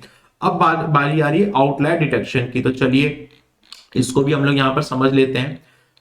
यहाँ पर एक बार डेफिनेशन भी पढ़ देता हूं आप लोगों के लिए। डेफिनेशन बहुत ज्यादा बुकिश लैंग्वेज में होती है फीचर इंजीनियरिंग की, बहुत ज्यादा डिटेल में यहाँ पर डेफिनेशन में आपको टाइम नहीं देना है। ठीक है, outlier detection is the process of detecting outliers or data points that is far away from to the average, and depending on what you are trying to accomplish, potentially remove or resolve them from the analysis to prevent any potential skewing. अब देखिए क्या है, definition जो है वो यही चीज बोल रही है जो मैं आपको समझाने वाला हूं अभी। आउटलायर्स, ठीक है, नाम में थोड़ा जाओ। आउटलायर्स जैसे कि ये जो है लीनियर रिग्रेशन की बात हो रही है, ठीक है, ये जो है एक लीनियर रिग्रेशन की बात हो रही है। यहां पर आपके पास ये लाइंस है, ठीक है। अब मैं क्या बोल रहा हूं, ये मेरे पास डेटा है, ठीक है, इसकी अलग अलग डिस्टिंग्विश जो है वो बनी हुई है, ठीक है, ये आउटलायर्स के साथ है। यदि मैं लीनियर रिग्रेशन यहां पर अप्लाई करूं तो क्या होगा, ये इस डेटा का एवरेज लेते हुए इस डेटा को भी कंसिडर करेगा, ठीक है। और ये डेटा उस तरीके का है जैसे कि आप एक क्लास में हो और उस क्लास में सब लोगों के नंबर्स आते हैं, यहाँ पे ऑन एन एवरेज सब लोग के नंबर आते हैं। यहाँ पर मान लीजिए जो क्लास है, आपका जो सेक्शन है, उसमें कोई सब्जेक्ट है, उसमें आप लोग के जो नंबर्स आते हैं सबके 60 से मतलब अप टू 60% आते हैं। 40 से मान लीजिए यहाँ पे 60% आते हैं। लेकिन कुछ लोग हैं जिनके जो नंबर्स हैं वो आते हैं यहाँ पर 80 से लेके 90 के पास, ठीक है। इसको हम लोग आउटलायर्स बोल सकते हैं। तो मैं कभी आप लोग के लिए कोई क्लास अरेंज कर रहा हूं तो मैं ऐसे कंसीडर करूंगा, मान लो इस तरीके से, ठीक है, कि भाई 80% वाले और 60% वाले इनको मिला के मेरे को कौन सा यहाँ पे क्लासेस देनी चाहिए। मेरा जो क्वेश्चन पेपर मान लीजिए मैं डिजाइन कर रहा हूं तो इस तरीके से डिजाइन करूंगा। लेकिन मेरे को पता चल रहा है कि यहाँ पे सबकी सब 40 से 60% वाले स्टूडेंट्स हैं, तो मैं इस तरीके का क्वेश्चन पेपर डिजाइन करूंगा, ठीक है। मैं एक मशीन लर्निंग मॉडल बना रहा हूं तो इस तरीके से हम लोग लीनियर रिग्रेशन करते हैं। तो यहां पर कंसीडर किसको कर लिया जाता है, इसको भी कंसीडर कर लिया जाता है। तो मेरा लीनियर रिग्रेशन इस तरीके से हो जाता है, मेरा मशीन लर्निंग मॉडल इस तरीके से काम करता है, क्योंकि यहां पर आउटलायर्स डेटा भी है, ठीक है। आउटलायर्स मतलब थोड़ा बाहर के लोग जो लोगों से मैच नहीं कर पा रहे हैं, ठीक है। अब मैं यदि बेटर चीजें चाहूंगा तो मैं क्या करूंगा, ये आउटलायर्स को हटा दूंगा और केवल इस डेटा को कंसीडर करूंगा। तो मेरा लीनियर रिग्रेशन कैसे काम करेगा, इस तरीके से काम करेगा, ना कि इस तरीके से काम करेगा। तो आउटलायर्स रिमूव करने पे मेरे को बेटर फिट मिल जाएगा, ठीक है। तो हम लोग क्या करते हैं, ये जैसे हम लोग कोई मशीन लर्निंग मॉडल बनाते हैं तो हम लोग इस आउटलायर्स को हटा देते हैं, है ना। तो हमारा जो है बहुत बेटर तरीके से यहाँ पे रिजल्ट है यहाँ पर मिल पाता है। ये काम होता है आउटलायर्स को हटाने का, मतलब डेटा को ट्रांसफॉर्म करने का। बार बार हर चीज को समझाने के बाद मैं चीज पे किसके लेके जा रहा हूं, आपको फीचर ट्रांसफॉर्मेशन पे लेके जा रहा हूं, क्योंकि पहला काम हमारा यही होता है, एक्सट्रैक्ट करना, ट्रांसफॉर्म करना, लोड करना। ईटीएल प्रोसेस इसी को बोलते हैं, इससे भी इंटरव्यू के क्वेश्चन बनते हैं। तो ट्रांसफॉर्मेशन की बात हो रही है, अभी टी की बात हो रही है ना। तो यहाँ पर मिसिंग वैल्यू को हटाना होता है हम लोग को। बताइए आप इंटरव्यू में जाके आप बताइए, मेरे को हैंडलिंग करना पड़ता है कैटेगरिकल डेटा को, आउटलायर्स को मैं यहाँ पे हटा देता हूँ। मैं जाता हूँ फिर फीचर स्केलिंग पे। हम लोग नेक्स्ट क्लासेस में यही सारी चीजों को काफी डिटेल में पूरा टाइम स्पेंड करेंगे। इस चीज को मैं आपको अच्छे तरीके से कोड वगैरह में रन करके भी बताऊंगा। अभी मैं केवल आपको यहाँ पे इंट्रोडक्शन जो है वो दे रहा हूँ। फीचर स्केलिंग में क्या होता है ये आप समझिए, है ना। फीचर स्केलिंग में आपको मैं बताऊं, एक बार डेफिनेशन भी मैं पढ़ देता हूं। Feature scaling is a method used to normalise the range of independent variable और features of data in data processing. It is also known as data normalization and is generally performed during the data pre-processing step. देखिए क्या है कि आपको KNN, है ना, machine learning के अंदर एक हम लोग पढ़ते हैं टॉपिक, आगे हम लोग पढ़ेंगे KNN। अब KNN के अंदर एक बार मैं यहाँ पे अच्छी तरीके से ड्रॉ कर लूं। ये मेरा हो गया एक्स एक्सेस, मान लीजिए ये हो गया मेरा वाई एक्सेस, है ना। और हम लोग जब KNN की बात करते हैं, है ना, तो हम लोग क्या करते हैं, मान लीजिए मेरे पास एक डेटा है, ठीक है, ये डेटा है ना। इस पे मेरे पास एज है और यहाँ पे सैलरी है। एज देखिए 44 है और सैलरी मेरे पास 7200 है। इन लोग के रेंज क्या मैच कर रहा है, क्या नहीं कर रहा है ना। यदि इसकी जगह मेरे पास एज है और एज के बाजू यहाँ पे मान लीजिए मेरा वेट है, ठीक है, और वेट क्या होता है, दो डिजिट में होगा या 3 डिजिट में होगा। जैसे मेरा वेट है मान लीजिए 75 kg, किसी का वेट है 88 kg, या जो मैक्स टू मैक्स किसी का होगा तो 125 होगा, और कोई बहुत ज्यादा होगा तो 180 के आसपास होगा, 200 300 प्लस तो मतलब बहुत कम ही लोग होंगे, ठीक है। तो इस तरीके से होगा। तो ये डेटा, एज का डेटा और ये जो डेटा है, ये दोनों मैच कर रहे हैं क्योंकि 2 डिजिट के अकॉर्डिंग है, ठीक है। लेकिन मैं यदि बात करूं हमारे सैलरी वाले डेटा की, एक बार मैं यहाँ पे ड्रॉ करके बताऊं, यदि मैं यहाँ पे सैलरी वाले डेटा की बात करूं और एज वाले डेटा की बात करूं, ठीक है, यहाँ पर मैं यदि केएनएन की बात करूं, ठीक है, केएनएन में हम लोग ये अधिकतर यूज करते हैं। तो हम लोग क्या करते हैं, यहाँ पर एज है मेरा और यहाँ पर मेरा सैलरी है। तो मैं यदि एक्स को यदि दूं, इस एक्स को मैं यदि दूं 44 और वाई को दूं मैं यहाँ पर 72, तो ये जो मेरा ड्रॉ होगा ना, कोई भी यहाँ पे जो मेरा एल्गोरिथम के अकॉर्डिंग मेरा आउटपुट ड्रॉ होगा ना, वो बिल्कुल मिसमैच होगा। हमेशा ये जो है ना मिसमैच होगा। तो हम लोग क्या करेंगे, इसी चीज को यहाँ पे जो है इसको हम लोग जो स्केल करते हैं, ठीक है, इसी को हम लोग बोलते हैं फीचर स्केलिंग। क्या करते हैं हम लोग इसको, जैसे मान लीजिए मैं 0 -1 से लेके 1 लूंगा, +1 लूंगा, ठीक है, कि मैं मान लीजिए -5 से लेके +5 लूंगा। इसको एक स्केल रेंज के अंदर लेके आना होता है। ऐसा बिल्कुल नहीं होता कि मैं 44 को रेंज कर रहा हूं 77,000 के साथ, ठीक है। ये इसी को हम लोग फीचर स्केलिंग बोलते हैं, जो मैंने आपको बताया, ठीक है। रेंज हमको बनाना होता है, एक नॉर्मलाइज डिपेंडेंट जो है इंडिपेंडेंट रेंज बनाना होता है। जैसे कि आप इस डायग्राम से भी समझ सकते हैं इसकी रेंज कहां पर है एकदम, देखिए इस कोऑर्डिनेट में यहाँ पर क्या है आपका x है, y है मान लीजिए, या -x है या -y है। तो आपकी जो रेंज है एकदम बाहर बाहर है, लेकिन मैं इसको क्या करता हूँ एक रेंज के अंदर लेके आता हूँ। तो इस तरीके से हम लोग एक रेंज बनाते हैं, उसके बाद एक मशीन लर्निंग एल्गोरिथम के अंदर जो चीजें हैं उसको देते हैं। तो हम लोग इस तरीके से क्या करते हैं, फीचर जो है इंजीनियरिंग है उसमें हम लोग जो है यहाँ पर फीचर ट्रांसफॉर्मेशन करते हैं। इसके 4 अलग अलग टाइप होते हैं जिसको हम लोग काफी डिटेल में डिस्कस करेंगे। ये तो हो गई बात हमारी फीचर ट्रांसफॉर्मेशन की। अब हम लोग बात करते हैं हमारे फीचर कंस्ट्रक्शन के बारे में। ये होगा हमारा सेकंड। फर्स्ट हमने यहाँ पर डिस्कस कर लिया काफी डिटेल में। फीचर कंस्ट्रक्शन हम लोग कैसे करते हैं, ये हम लोग यहाँ पर जाकर जो है सबसे पहले समझते हैं। फीचर कंस्ट्रक्शन, देखो नाम से ही आपको थोड़ा सा क्लियर हो रहा है कि हम लोग को क्या करना है, कंस्ट्रक्ट करना है। मैंने अभी आपको छोटा सा एक एग्जांपल ही बताया था। तो हम लोग इसकी जो डेफिनेशन है इसको एक बार पढ़ लेते हैं और इसको भी अच्छे तरीके से यहाँ पे डिस्कस कर लेते हैं। क्या बोल रही डेफिनेशन यहाँ पे देखिए, in the case of Titanic data set. अच्छा, ये जो टाइटैनिक डेटा सेट है ना, उसी से रिलेटेड मैं आपको यहाँ पर कंस्ट्रक्शन समझाता हूँ, ठीक है। इसकी कोई पर्टिकुलर हम लोग जो है डेफिनेशन यहाँ पे नई पुटअप किए। क्या करते हैं हम लोग कि हम लोग कंस्ट्रक्ट करते हैं कोई भी जो एक नया कॉलम है उसको। देखिएगा यही जो लिखा हुआ है यहाँ पर डेफिनेशन फॉर्मेट में जो लिखा हुआ है, इसी चीज को मैं आपको टाइटैनिक डेटा सेट के साथ समझा रहा हूं।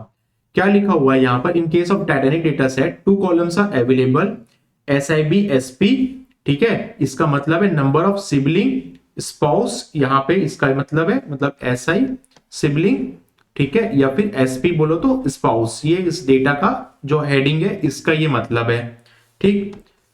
And parent, number of parents and children का यहाँ पे है, ठीक है। ये PARCH लिखा हुआ है, मतलब PR मतलब पेरेंट, CH मतलब चाइल्ड। ये हम लोगों ने देखा भी था पहले, ठीक है। To create a new feature is called family type. You can combine this columns or assign a specific value to indicate the family size. आपको क्या करना है, एक नया, मैंने आपको बताया ना कि थोड़ी देर पहले जब मैं आपको इसका इंट्रोडक्शन दे रहा था, आपको एक नया कॉलम को उठा के, नए वेरिएबल्स को उठा के आपको एक नया जो है आपको यहाँ पे वेरिएबल बनाना पड़ता है, कंस्ट्रक्ट करना पड़ता है। इसी को हम लोग फीचर कंस्ट्रक्शन कहते हैं। जैसे कि मान लीजिए यहाँ पे मेरे पास सिबलिंग है और स्पाउस है। कितने यहाँ पर 2 भाई बहन आए थे और कितने यहाँ पर पति पत्नी आए थे, ठीक है। देखिए ब्रदर सिस्टर या ब्रदर ब्रदर आए थे, ठीक है। तो मान लीजिए 1 ब्रदर 1 सिस्टर आए थे यहाँ पर, ठीक है। यहाँ पर इस कॉलम में लिखा हुआ है, मान लीजिए जो है 2 स्पाउस मतलब पति पत्नी आए थे यहाँ पर, ठीक है। तो यहाँ पे 1 1 लिखा हुआ है, 2 2 लिखा हुआ है, ठीक है। यहाँ पर लिखा हुआ है पेरेंट्स और चिल्ड्रन, ठीक है। दो पेरेंट्स के साथ एक चिल्ड्रन आया था। अब इन सब चीज में कॉमन क्या है, इन सब चीज में कॉमन ये है कि ये तो एक फैमिली ही होगी, ठीक है। तो मेरे को एक मशीन लर्निंग मॉडल में ये 2 वेरिएबल अलग अलग ना देके मैं यहाँ पर कंस्ट्रक्ट करूंगा एक और नया कॉलम, एक नया वेरिएबल, जिसको मैं यूज करूंगा, इसको मैं बनाऊंगा फैमिली, ठीक है। तो अब इस फैमिली में मान लीजिए यहाँ पे जो फैमिली और जो अब फैमिली का जो चीजें हैं वो आई है, मान लीजिए यहाँ पर 1, ठीक है। कुछ फैमिली में लोग हैं यहाँ पे 2, कुछ फैमिली में यहाँ पे 4 लोग हैं, कुछ फैमिली में यहाँ पर जो है 6 लोग हैं। तो मैं क्या बोलूंगा कि इससे एक नया मैं क्या करूंगा, कंस्ट्रक्ट करूंगा, एक नया वेरिएबल, एक नया कॉलम यहाँ पे कंस्ट्रक्ट कर दूंगा। अब इसको मैं बोलूंगा कि भाई ये न्यूमेरिकल है, ठीक है, ये डेटा जो है मेरा न्यूमेरिकल है, इसको मेरे को कैटेगरिकल डेटा में कन्वर्ट करो, थोड़ी देर पहले मैं बताया था। तो ये भी मैं चीज इससे कर सकता हूं। इसी को हम लोग फीचर कंस्ट्रक्शन बोलते हैं, जो मशीन लर्निंग की रिक्वायरमेंट होती है उसके अकॉर्डिंग हम लोग यहाँ पर उस डेटा को के अंदर फीचर इंजीनियरिंग की चीजें जो है अप्लाई कर लेते हैं। तो यहाँ पर जो मेरा न्यूमेरिकल डेटा है इसको मेरे को कैटेगरिकल डेटा में मैं कैसे कन्वर्ट करूंगा, मैं बोलूंगा भाई कुछ लोग आए थे मेरे पास जो जिसमें केवल 2 मेंबर्स थे, तो इसको मैं बोलूंगा चलिए एक मेरे पास स्मॉल फैमिली आई थी, ठीक है। कुछ मेरे पास आए थे 0 से 4 लोग, तो मैं बोलूंगा मेरे पास एक मिड साइज की फैमिली आई थी। और मेरे पास कुछ लोग आए थे जो 6 पर्सन थे, मैं बोलूंगा इसको कि एक मेरे पास एक बड़ी फैमिली आई थी, ठीक है, या फिर मेरे पास एक लार्ज फैमिली आई थी। इस तरीके से मैं अलग अलग यहाँ पर कैटेगरी वाइज जो चीजों को डाइवर्ट कर सकता हूँ, कन्वर्ट कर सकता हूँ। तो इसी को आप देख सकते हैं कि आप यहाँ से क्या कर रहे हो, इन 2 वेरिएबल को यूज करके एक नया वेरिएबल बना ले रहे हो फैमिली, और उसको भी आप एज ए न्यूमेरिकल डेटा को कैटेगरिकल डेटा में जाकर आप वहां पर जो है उसको अपने फीचर इंजीनियरिंग के अकॉर्डिंग उसको वहां पे यूज कर ले रहे हो। ये काम होता है हमारा फीचर कंस्ट्रक्शन का फीचर इंजीनियरिंग के अंदर। हमने 2 चीज देख ली, फीचर ट्रांसफॉर्मेशन देख लिया, उसके चारों टाइप देख लिए, फीचर कंस्ट्रक्शन हमने देख लिया। अब हम लोग थर्ड में चलते हैं, जो है हमारा यहाँ पर फीचर सिलेक्शन। अब फीचर सिलेक्शन की जो डेफिनेशन है उसको आप समझिए, और फीचर जो सिलेक्शन है उसको मैं एग्जांपल के थ्रू आपको यहाँ पे समझाता हूं। Feature selection is the process to reducing the number of input variables when developing a predictive model. Feature selection is the process of reducing the number of input, reducing the number of input, ठीक है। It is a desirable to reduce the number of input variable. हमारा desire ये होता है कि हम लोग reduce कर दें नंबर ऑफ इनपुट वेरिएबल को, to both reduce the computational cost of modelling, modelling की कॉस्ट कम हो जाएगी क्योंकि वेरिएबल्स वहां पे कम है सम केसेस के अंदर, और इंप्रूव हो जाएगा हमारा परफॉर्मेंस मॉडल। यही हमारा लास्ट चीज होता है कि भाई कॉस्ट कम हो, प्रोडक्ट जो है हमारा लास्ट कम रेट में बने, कम से कम डेवलपर्स वहां पे काम करें, और हमारा परफॉर्मेंस मॉडल जो है वो इंप्रोवाइज हो। तो हम लोग फीचर सिलेक्शन को देखते हैं। फीचर सिलेक्शन नाम से एकदम क्लियर है ना, रटना नहीं है। Transformation, construction, selection, transformation, construction, selection. Transform करेंगे डेटा को, जो डेटा हमारे पास नहीं है उसको हम लोग किस तरीके से ट्रांसफॉर्म करके चेंज कर सकते हैं, या तो एक नया डेटा बना लेंगे या उस डेटा को सिलेक्ट करेंगे जो डेटा हमारी रिक्वायरमेंट है। आपको कोई भी चीज यहाँ पे रटना नहीं है, समझते हुए जाना है। तो चलिए इसको हम लोग समझते हैं। एक बहुत अच्छा मिनिस्ट, MINIST ऐसे एक आगे हम लोग पढ़ेंगे, ये उसी का एक एग्जाम्पल है। यहाँ पर एक आपको कोई भी चीज ना एग्जाम्पल के थ्रू समझिए, जो जैसे मैं आपको समझा रहा हूं है ना, कभी भी नहीं भूलोगे आप। ये मेरे पास ना तो एक हैंड रिटन तरीके से 8 लिखा हुआ है, ठीक है, और इसका ये इमेज है। मान लीजिए मैं 1 लिखता हूं, 2 लिखता हूं, 3 लिखता हूं, 4 लिखता हूं, वैसे मैं यहाँ पे 8 लिखा हूं, और ये इसका इमेज है, ठीक है, जिसका मेरा को मशीन लर्निंग मॉडल जो है इसको रिकॉग्नाइज करेगा। तो इस डेटा को मैं क्या करता हूं, जो मैंने अभी आपको बताया मिनिस्ट जो आपको बताया, ठीक है, उसमें मैं क्या करता हूं, ये इमेज को ना, इस इमेज को मैं एग्जांपल आपको बता रहा हूं मशीन लर्निंग का, इस इमेज को मैं क्या करता हूं, इस इमेज को मैं डेटा के फॉर्मेट में यहां पर रिप्रेजेंट करता हूं, ठीक है, डेटा के फॉर्मेट में मैं कन्वर्ट करता हूं। तो मेरा जो पिक्सल्स है, जो इमेज है, आपको पता है कि पिक्सल्स के फॉर्मेट में होती है, ठीक है। तो यहाँ पे मेरे पास एक पिक्सल टेबल बना हुआ है। ये पिक्सल टेबल क्या है, यहाँ 0 पिक्सल से लेके मेरा 781 पिक्सल्स है। तो ये कैसे बना होगा, ये ऐसे बना होगा, ये पिक्सल्स को लिया होगा, फिर ये इस पिक्सल को लिया होगा, ये इस पिक्सल को लिया होगा, फिर इस पिक्सल को लिया होगा, और ऐसा मेरा जो डेटा है यहाँ पर बनते गया होगा। ये जो डेटा है पिक्सल है वो यहां तक मान लो गया होगा। तो मैं क्या करूंगा, मैं ना ये जो पूरा पिक्सल्स है ना, ये जो पूरा बना हुआ है मेरे को तो इसका जरूरत ही नहीं है यार, मेरे मशीन लर्निंग मॉडल को इसका जरूरत ही नहीं है, इस पिक्सल का मेरे को जरूरत ही नहीं है। मेरे को सिर्फ और सिर्फ जरूरत इतना है, जहां पे मेरा 8 लिखा हुआ है, ये 8 जो लिखा हुआ है ना, इस पिक्सल का मेरे को बस जरूरत है। इसका इसका इसका इसका इधर वाला जो पार्ट है, आउटसाइडर वाला जो पार्ट है, इसका तो मेरे को जरूरत ही नहीं है।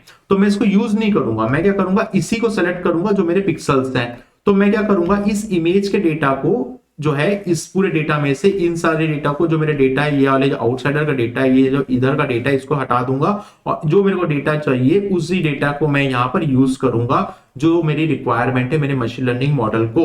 यही काम होता है हमारे फीचर सिलेक्शन का। ये आप देख रहे हैं फीचर सिलेक्शन, जो मैं क्या बता रहा हूं आपको, feature selection is the process of reducing the number of input variable. तो ये इनपुट वेरिएबल को मैं दूंगा ही नहीं, ठीक है, जिसकी मेरे को जरूरत ही नहीं है उस इमेज प्रोसेसिंग के मॉडल के अंदर। मान लीजिए तो इस तरीके से हम लोग क्या करते हैं, मशीन लर्निंग के जो एल्गोरिथम है उसमें हम लोग फीचर की इंजीनियरिंग अप्लाई करते हैं। और यहाँ पर आप देखिए कितने सारे चीजें हो सकते हैं, यहाँ पर इसको हम लोग करके भी देखेंगे। आप इसको बस थ्योरी क्लासेस मत समझिए, इसको हम लोग आगे आने वाली जो क्लासेस उसमें करके भी देखेंगे, अच्छा खासा टाइम स्पेंड करेंगे फीचर इंजीनियरिंग के ऊपर। अब है हमारा लास्ट फीचर एक्सट्रैक्शन। अब हम लोगों ने एक बार डायग्राम को भी यहाँ देख लेते हैं, हम लोगों ने क्या क्या चीजें देख ली है। हम लोगों ने फीचर का ट्रांसफॉर्मेशन देख लिया है, फीचर का कंस्ट्रक्शन देख लिया है, फीचर का सिलेक्शन देख लिया है। अब है फीचर एक्सट्रैक्शन, ठीक है। अब हम लोग क्या करते हैं यहां पर, ठीक है, कंफ्यूज नहीं होना है फीचर एक्सट्रैक्शन में और जो अभी मैं आपको बताने वाला हूं, जो अभी मैंने आपको बताया सिलेक्शन में, है ना। अब फीचर एक्सट्रैक्शन क्या बोलता है इसको आप समझिएगा, ठीक है। Feature extraction refer to the process of transforming raw data into the numerical feature that can be processed while feature extraction refer to the process of transforming raw data into the numerical feature that can be processed while preserving the information in the original data set. It yields better result that can apply machine learning directly to the raw data. क्या होता है कि feature extraction के अंदर ना हम लोग जो प्रोसेस करते हैं हमारे ट्रांसफॉर्मिंग रॉ डेटा की, उसके जो न्यूमेरिकल फीचर्स हैं उसको हम लोग प्रोसेस करते हैं और preserving the information the original data set. अभी आपको ये जो चीज है थोड़ी सी जो है थोड़ा सा हार्ड लग रहा होगा डेफिनेशन, इसको ना आप इस पीसीए डायमेंशन से समझने से पहले आप ना एक नॉर्मल एग्जांपल के थ्रू समझिए, ठीक है। जैसे कि मेरे पास एक डेटा सेट है ना। ये डेटा सेट क्या है, एक मान लीजिए एक रियल एस्टेट का जो मेरा डेटा सेट है ना, ये उसका डेटा सेट है। मान लीजिए आपके घर का ही डेटा सेट है, ठीक है। इस रियल एस्टेट के डेटा सेट में मेरे पास कई सारे फ्लैट हैं। इस फ्लैट में यहां लिखा हुआ है, ये जो कॉलम है इसका नाम लिखा हुआ है, पहले तो मैं ये साफ साफ लिख दूं, रियल एस्टेट की मैं बात कर रहा हूं, है ना। रूम है, कई सारे फ्लैट के रूम है। यहाँ पर मेरा लिखा हुआ है बाथरूम, ठीक है। यहाँ पर लिखा हुआ है किचन, यहाँ पे लिखा हुआ है मेरा बेडरूम, ठीक है। यहाँ लिखा हुआ है मेरा लिविंग रूम, ठीक है, लिविंग रूम। यहाँ पे लिखा हुआ है बाथरूम मेरा 60 स्क्वायर फीट का है, किचन मेरा 100 स्क्वायर फीट का है, मेरे जो बेडरूम है वो 3 बेडरूम है मेरे, मान लीजिए 200 स्क्वायर फीट के, ठीक है। और जो मेरा लिविंग रूम है वो मेरा 350 स्क्वायर फीट का है। तो मैं क्या बोल रहा हूं कि इन सब चीजों को लेने की जगह मैं ना एक डायरेक्टली स्क्वायर फीट ले लेता हूं कंप्लीट घर का, ठीक है। और इन सब चीज को मैं ऐड कर लेता हूं और बोलता हूं कि ये पूरा मेरा जो फ्लैट है 1500 स्क्वायर फीट का फ्लैट है, ठीक है। ये काम होता है हमारा एक्सट्रैक्ट करना, फीचर को एक्सट्रैक्ट करना। ये एक एग्जांपल मैंने आपको बताया है अभी नॉर्मल, ठीक है। Feature extraction refer to the process of transforming raw data. मेरे पास जो रॉ डेटा यहाँ पे था इसको मैं क्या किया, न्यूमेरिकल फीचर्स के अंदर ये यूज होता है to be process while the preserving the information the original data set. मैंने इस रॉ डेटा को ओरिजिनल डेटा सेट में डायरेक्ट कन्वर्ट किया और यहाँ पर मैं इस चीज को अप्लाई कर रहा हूँ अपने मशीन लर्निंग मॉडल के अंदर। वैसे एक डायग्राम मैं आपको बताता हूँ यहाँ पे पीसीए का, ठीक है। ये पीसीए अभी हम लोग आगे चल के पढ़ेंगे फीचर एक्सट्रैक्शन के लिए। इसको आप समझिए, मैं क्या बोल रहा हूं, मेरे पास एक डेटा है एक्स एक्सिस में। अभी थोड़ा सा आपको ये थोड़ा सा कॉम्प्लिकेटेड लग सकता है फीचर एक्सट्रैक्शन, घबराना नहीं है, सबको लगता है ना। लेकिन आगे जब आप समझोगे ना तो बहुत इजी होगा। अभी तो केवल इंट्रोडक्शन पार्ट देख रहे हैं, तो अभी थोड़ा सा आप देखते जाओ और उसको आगे चलते जाओ, आगे चलकर आप रिवाइज कर लेना इसको, है ना। ये एक्स एक्सिस है, ये वाई एक्सिस है। मेरे पास ये एक्स एक्सिस है और मेरे पास ये जो है वाई एक्सिस है। पेन पे थोड़ा इश्यू है, ठीक है।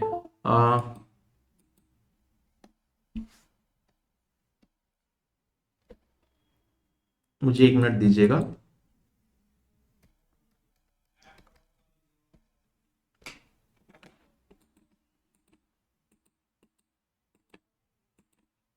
ठीक है, चलो देखो क्या है फीचर एक्सट्रैक्शन में। ये जो पीसीए डायमेंशन फर्स्ट और सेकंड डायमेंशन जो लिखा हुआ है ना, इसको मैं आपको समझाता हूं। मशीन लर्निंग में अभी आगे चलकर हम लोग इस पीसीए को भी पढ़ेंगे। ये मेरा एक्स एक्सिस है, ये मेरा वाई एक्सिस है, ठीक है।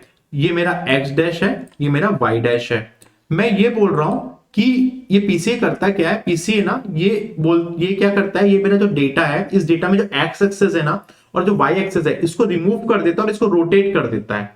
मेरे को एक नया डेटा बना के दे देता है रॉ डेटा में से। क्या लिखा हुआ है यहाँ पर इस डेफिनेशन में, क्या लिखा हुआ है, ट्रांसफॉर्मिंग रॉ डेटा। ये जो रॉ डेटा है एक्स एक्सिस का, इससे मेरे को इनसाइट्स निकाल के एक यहां पर बना के डेटा दे देता है। ये जो एक्स एक्सिस है ये रिमूव हो जाता है, ठीक है। तो क्या हो जाता है यहाँ पर, यार ये पेन चल जाती तो बहुत अच्छा हो जाता। एक बार मैं यहाँ पे,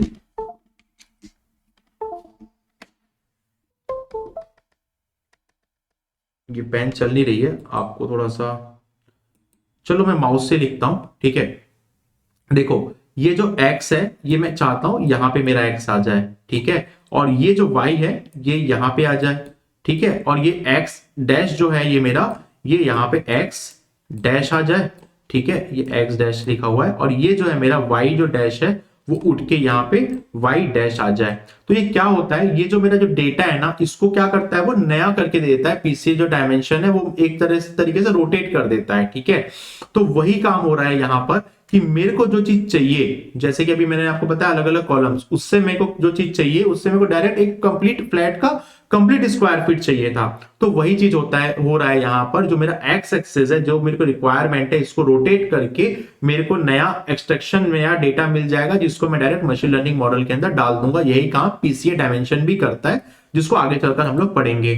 तो यहां तक हमारा जो काम था, हम लोगों ने आज का जो टॉपिक है उसमें कंप्लीट फीचर इंजीनियरिंग के जो चारों सेक्शन है वो भी हम लोगों ने देख लिया। हमने पांडा प्रोफाइलिंग में ईडीए का एक छोटा सा कैसे रिपोर्ट बनाते हैं वो हम लोगों ने देख लिया। काफी अच्छी चीज थी वो, काफी अच्छी चीज जरूरत पड़ने वाली है वो आपको हमेशा, इसलिए मैंने आपको वो चीज बताया। तो हम लोगों ने ईडीए कंप्लीट कर लिया। आज से हम लोगों ने फीचर इंजीनियरिंग स्टार्ट कर लिया। फीचर इंजीनियरिंग के चारों टाइप देख लिया, फीचर ट्रांसफॉर्मेशन देख लिया, फीचर कंस्ट्रक्शन देख लिया, फीचर सिलेक्शन देख लिया, फीचर एक्सट्रैक्शन देख लिया। और फीचर ट्रांसफॉर्मेशन के जो चारों टाइप है, मिसिंग वैल्यू इंप्लीटेशन से मैंने आपको इंट्रोडक्शन करा दिया, हैंडलिंग कैटेगोरिकल फीचर से मैंने आपको बता दिया, आउटलाइन डिटेक्शन बता दिया, फीचर स्केलिंग मैंने आपको बता दिया। तो काफी फीचर इंजीनियरिंग से हम लोग अभी यूज टू हो गए। अब ये वर्ड जो है आपको नेक्स्ट क्लास से नए नए ही लगेंगे। तो फीचर इंजीनियरिंग क्या होता है ये आपने समझ लिया, इसके चारों टाइप्स आपने समझ लिए, और फीचर इंजीनियरिंग के अंदर हम लोग कैसे कैसे उन डेटा को ट्रांसफॉर्म करते हैं, कंस्ट्रक्ट करते हैं, या उस डेटा को सेलेक्ट करते हैं, या उस डेटा को एक्सट्रैक्ट करते हैं। यही काम होता है एक फीचर इंजीनियरिंग का। और एज ए डेटा साइंटिस्ट एक आर्ट की तरह आपको फीचर इंजीनियरिंग को समझना होता है। तो चलिए, हमने आज के सारे टॉपिक्स कंप्लीट कर लिए हैं। अब हम लोग हमारे लास्ट 10-5 मिनट जो है उस टाइम पे देते हैं। हमारा जो डेली का टॉपिक होता है डेटा क्यूरियस माइंड, उसको हम लोग डिस्कस करते हैं। तो आज मैंने जो टॉपिक यहाँ पे सेलेक्ट किया है, और आप लोगों में को मैं एक चीज बता दूं कि आप लोग कोई भी क्लास, अब तो हमारी क्लास आज की एंड हो गई है, आज हम लोग और ज्यादा चीज नहीं पढ़ेंगे। हम लोग क्यूरियस डेटा माइंड की आज जो डेटा स्टोरी टेलिंग में जो केस स्टडी है उसको हम लोग डिस्कस करेंगे।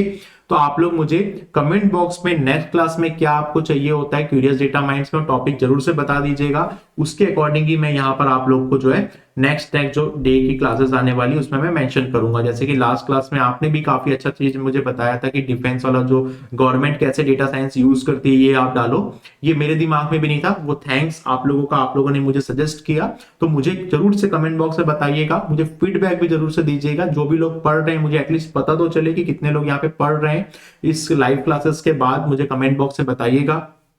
तो यहाँ पर मैं एक एक करके दोनों ब्लॉग्स को ओपन करता हूं, और हम लोग यहाँ पर आज देखने वाले हैं how Uber use data science in the transportation में जो हमारी ऑनलाइन कैब्स है, ठीक है, वो कैसे डेटा साइंस को यहाँ यूज करती है जिससे बहुत ज्यादा आपको हेल्प मिले। और आज का डेटा स्टोरी टेलिंग या फिर क्यूरियस डेटा माइंड इसलिए भी अच्छा है क्योंकि आज मैं आपको एक मूवी बताने वाला हूं जो डेटा साइंस से रिलेटेड है। हिंदी में भी मिल जाएगी, इंग्लिश में भी मिल जाएगी, उबर के ऊपर ही बनी हुई है। वो है हमारी मूवी सुपर पंप। इसका ट्रेलर का लिंक भी मैंने दे दिया है। इतनी अच्छी क्लास है कि हम लोग मूवी भी डिस्कस कर रहे हैं, तो आप देखिए जरूर से, बहुत अच्छी मूवी है।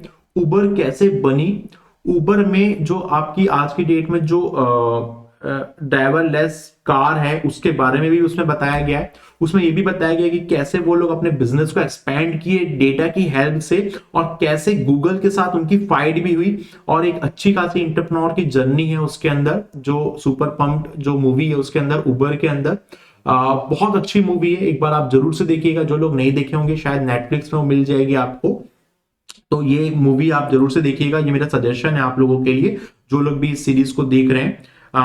तो यहां पर मैं एक करके ब्लॉग ओपन करता हूं और हम लोग देखते हैं कि कैसे एक ऑनलाइन कैब उबर जैसी जो कंपनी है वो कैसे यहाँ पे डेटा साइंस को हेल्प करती है अपने ट्रांसपोर्टेशन सिस्टम के अंदर। तो चलिए दोनों ही ब्लॉग को यहाँ पे ओपन कर लेते हैं हम लोग, और आप लोग यहाँ पर जो आर्टिकल्स मैंने प्रोवाइड किए हुए हैं इसको आप यहाँ पे देख लीजिएगा, और मैंने लिंक भी यहाँ पे प्रोवाइड कर दिया है।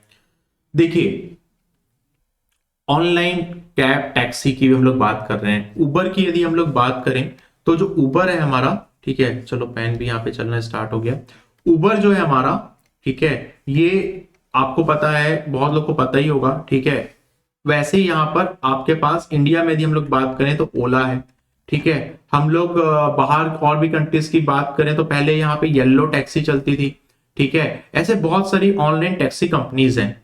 अब आप सोचिए कि पहले हम लोग को कोई भी टैक्सी, ऑटो इंडिया में जो चलती है, या कोई भी कैब सर्विसेज हम लोग को बुलानी होती थी, हम लोग क्या करते थे, हम लोग फोन करते थे, नियरेस्ट टैक्सी स्टैंड में कॉल कांटेक्ट करते थे, ठीक है। तो उस तरीके से हम लोग को काफी डिफिकल्टीज भी होती थी। अब आप केवल और केवल अपना मोबाइल ओपन करते हो और उस मोबाइल पे आप देख लेते हो आपके नियरेस्ट लोकेशन में कौन कौन से कैब सर्विसेज एक्टिवेट है, ठीक है। तो ये वो कंपनीज है ट्रांसपोर्टेशन की फील्ड में जिन्होंने रिवॉल्यूशन लेके आए। उबर को कॉपी किया ओला ने इंडिया के अंदर, और वो एक काफी अच्छी यूनिकॉर्न कंपनी बन गई है, और आज वो इलेक्ट्रिक व्हीकल भी मैन्युफैक्चरिंग करती है, जो हमारे इंडिया के व्यूवर्स हैं। और उबर तो ऑल ओवर पैन वर्ल्ड में काम करती है, तो आप लोग इस चीज को समझ सकते हो। अब आप ये समझो, रैपिडो भी इंडिया का है, ठीक है, और भी कई सारे कैब सर्विसेज है। तो आप वो बाइक टैक्सी के रूप में काम करती है रैपिडो, और ओला जो है 4 व्हीलर में काम करती है, और बाद में बाइक टैक्सी और 3 व्हीलर ऑटो वगैरह को भी उसने ऐड किया था।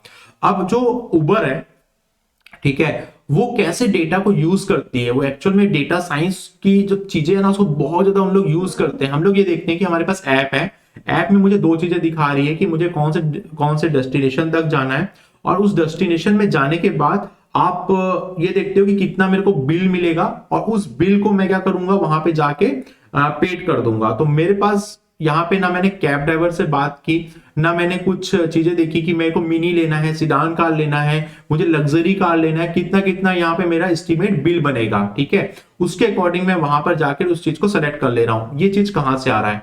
ये चीज आ रहा है आपका प्रिडिक्टिव मॉडल से, ठीक है, मशीन लर्निंग के प्रिडिक्टिव मॉडल से आ रहा है। अब चलो दूसरी बात करते हैं। चलो भाई, अब आपकी जो कैब्स चल रही है, ठीक है, वो कैब में कैब ड्राइवर को पता चल रहा है कि भाई कौन सा एरिया पे मुझे जो है ज्यादा ट्रैफिक मिल रहा है, मुझे किस जगह में जाके अपनी कार पार करना चाहिए जिससे मुझे बुकिंग जल्दी मिले। वो किस पे काम कर रहा है? वो रिकमेंडेशन मॉडल पे काम कर रहा है। तो अब आप देखिए, यहाँ पर प्रिडिक्टिव मॉडल भी काम कर रहा है, यहाँ रिकमेंडेशन मॉडल भी काम कर रहा है। अब थर्ड चीज हम लोग बात करते हैं। अब जो मेरी कैब्स पूरे की पूरे सिलिकॉन वैली के अंदर घूम रही है, मान लीजिए मुंबई के अंदर घूम रही है, मान लीजिए किसी और भी शहर के अंदर घूम रही है, तो जितनी भी मेरी कैब्स वहां पे घूम रही है ना, वो क्या कर रही है? डेटा को कलेक्ट कर रही है जीपीएस सिस्टम के थ्रू। तो यहाँ पे मेरा डेटा कलेक्शन भी हो रहा है। तो आप देखिए, यहाँ पर जो कंपनी है ना, पूरी की पूरी कंपनी चल रही है डेटा साइंस से, डेटा को एनालिटिक्स करके, डेटा के प्रेडिक्टिव मॉडल के थ्रू। तभी आप देख पाते हो कि उबर जैसी कंपनी, जो एक ट्रांसपोर्टेशन कंपनी है, जोमेटो जैसी कंपनी जो आपके घर तक फूड ला के दे रही है, अभी ड्रोन वाला जो मार्केट है वो भी चल रहा है। ये सब कंपनी ज्यादा से ज्यादा बड़े से बड़े पैकेज में डेटा साइंटिस्ट को, डेटा एनालिस्ट को जो है यहाँ पर हायर करती है। Data engineering team, data analyst team, data science team जो है यहाँ पर लगातार उसमें जो है हायरिंग चलते रहती है, क्योंकि यहाँ पर ऐप बना देना बहुत इजी काम है, उसके अंदर एआई डालना, उसके अंदर मशीन लर्निंग डालना, ये बहुत टफ काम होता है। दैट्स वाई यहाँ पर जो है आपकी जो जॉब है उसके लिए आपको बिल्कुल भी यहाँ पर घबराना नहीं है। कोई भी कंपनी जो है आज की डेट में मशीन लर्निंग के बिना, एआई के बिना जो है काम कर ही नहीं सकती है। तो चलिए देखते हैं हम लोग यहाँ पर उबर कैसे कैसे इस पे अप्लाई की है। तो आप देखेंगे यहाँ पर आपके पास, यहाँ पर मैं बता दूं कि उबर के अंदर 8 मिलियन यूजर है, 1 मिलियन यूजर ट्रिप इन्होंने किया है, 1,60,000 पीपल को ड्राइविंग किया अक्रॉस 499 सिटीज के अंदर है ये, 66 कंट्रीज के अंदर, ठीक है, 499 सिटी और 66 कंट्री, बहुत बड़ा एक मार्केट है ये, ठीक है। उबर ही है जो फास्टेस्ट ग्रोइंग कंपनी है और टॉप है इस गेम के अंदर, ठीक है। ये जो है ना, पुअर ट्रांसपोर्टेशन की प्रॉब्लम को सिटीज के अंदर जो है, अनसेटिस्फाइड कस्टमर एक्सपीरियंस को, इसको जो है ये कम करने के ऑब्जेक्टिव के हिसाब से ये स्टार्ट हुई थी, ठीक है। अब 5 इयर्स में ही इसने बहुत ही अच्छी रिमार्केबल जर्नी जो अपनी कंप्लीट की है। अब आप देखिए यहां पर सीक्रेट की क्या बोल रही है इस उबर की, ठीक है। द सीक्रेट की driving growth is a 51 billion startup is a big data is collecting leverage intelligent decision making, ठीक है। अब आप उबेर ही नहीं है, ऐसी कई सारी स्टार्टअप कंपनीज है जो एक इंटेलिजेंट डिसीजन मेकिंग के लिए बिग डेटा और जो हमारे जो चीजें इसको यूज कर रही है। बिग डेटा उबर यूज करती है और उससे ही वो वहां पे डेटा साइंस के अंदर एल्गोरिथम को यूज करती है।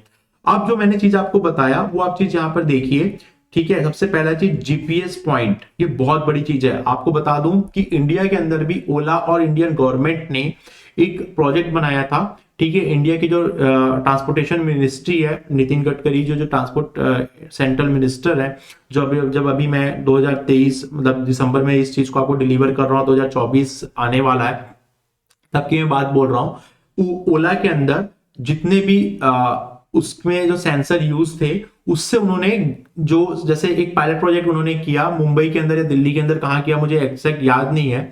वहां से उन्होंने जितने भी टैक्सी रन कर रहे थे उस सिटी के अंदर, उसमें उन्होंने सेंसर लगा दिया और सेंसर का पूरा एक डेटाबेस बना दिया। वो पूरा डेटाबेस दिन भर का इकट्ठा होता था और वहां से पता चलता था कि किस सड़क में कहां पे गड्ढे हैं, और उस डेटा को यूज करके उन्होंने डायरेक्ट वो म्युनिसिपालिटी को दे दिया, जहां पे जाके उनको पता चल गया वो डेटा के अकॉर्डिंग कि इस सड़क में यहाँ पे ज्यादा ब्रेकर होता है, इस जगह में ज्यादा से ज्यादा गड्ढे हैं। उस तरीके से उन्होंने डेटा को कलेक्ट किया और जाकर उस डेटा को म्युनिसिपालिटी को, जो भी उसके ऑथराइज जो अथॉरिटी है जो उसको रिपेयर करेगी उस रोड को, उसको उन्होंने डेटा दे दिया और वहां पर जाकर उन्होंने जाके उस रिपेयरिंग काम को कर दिया।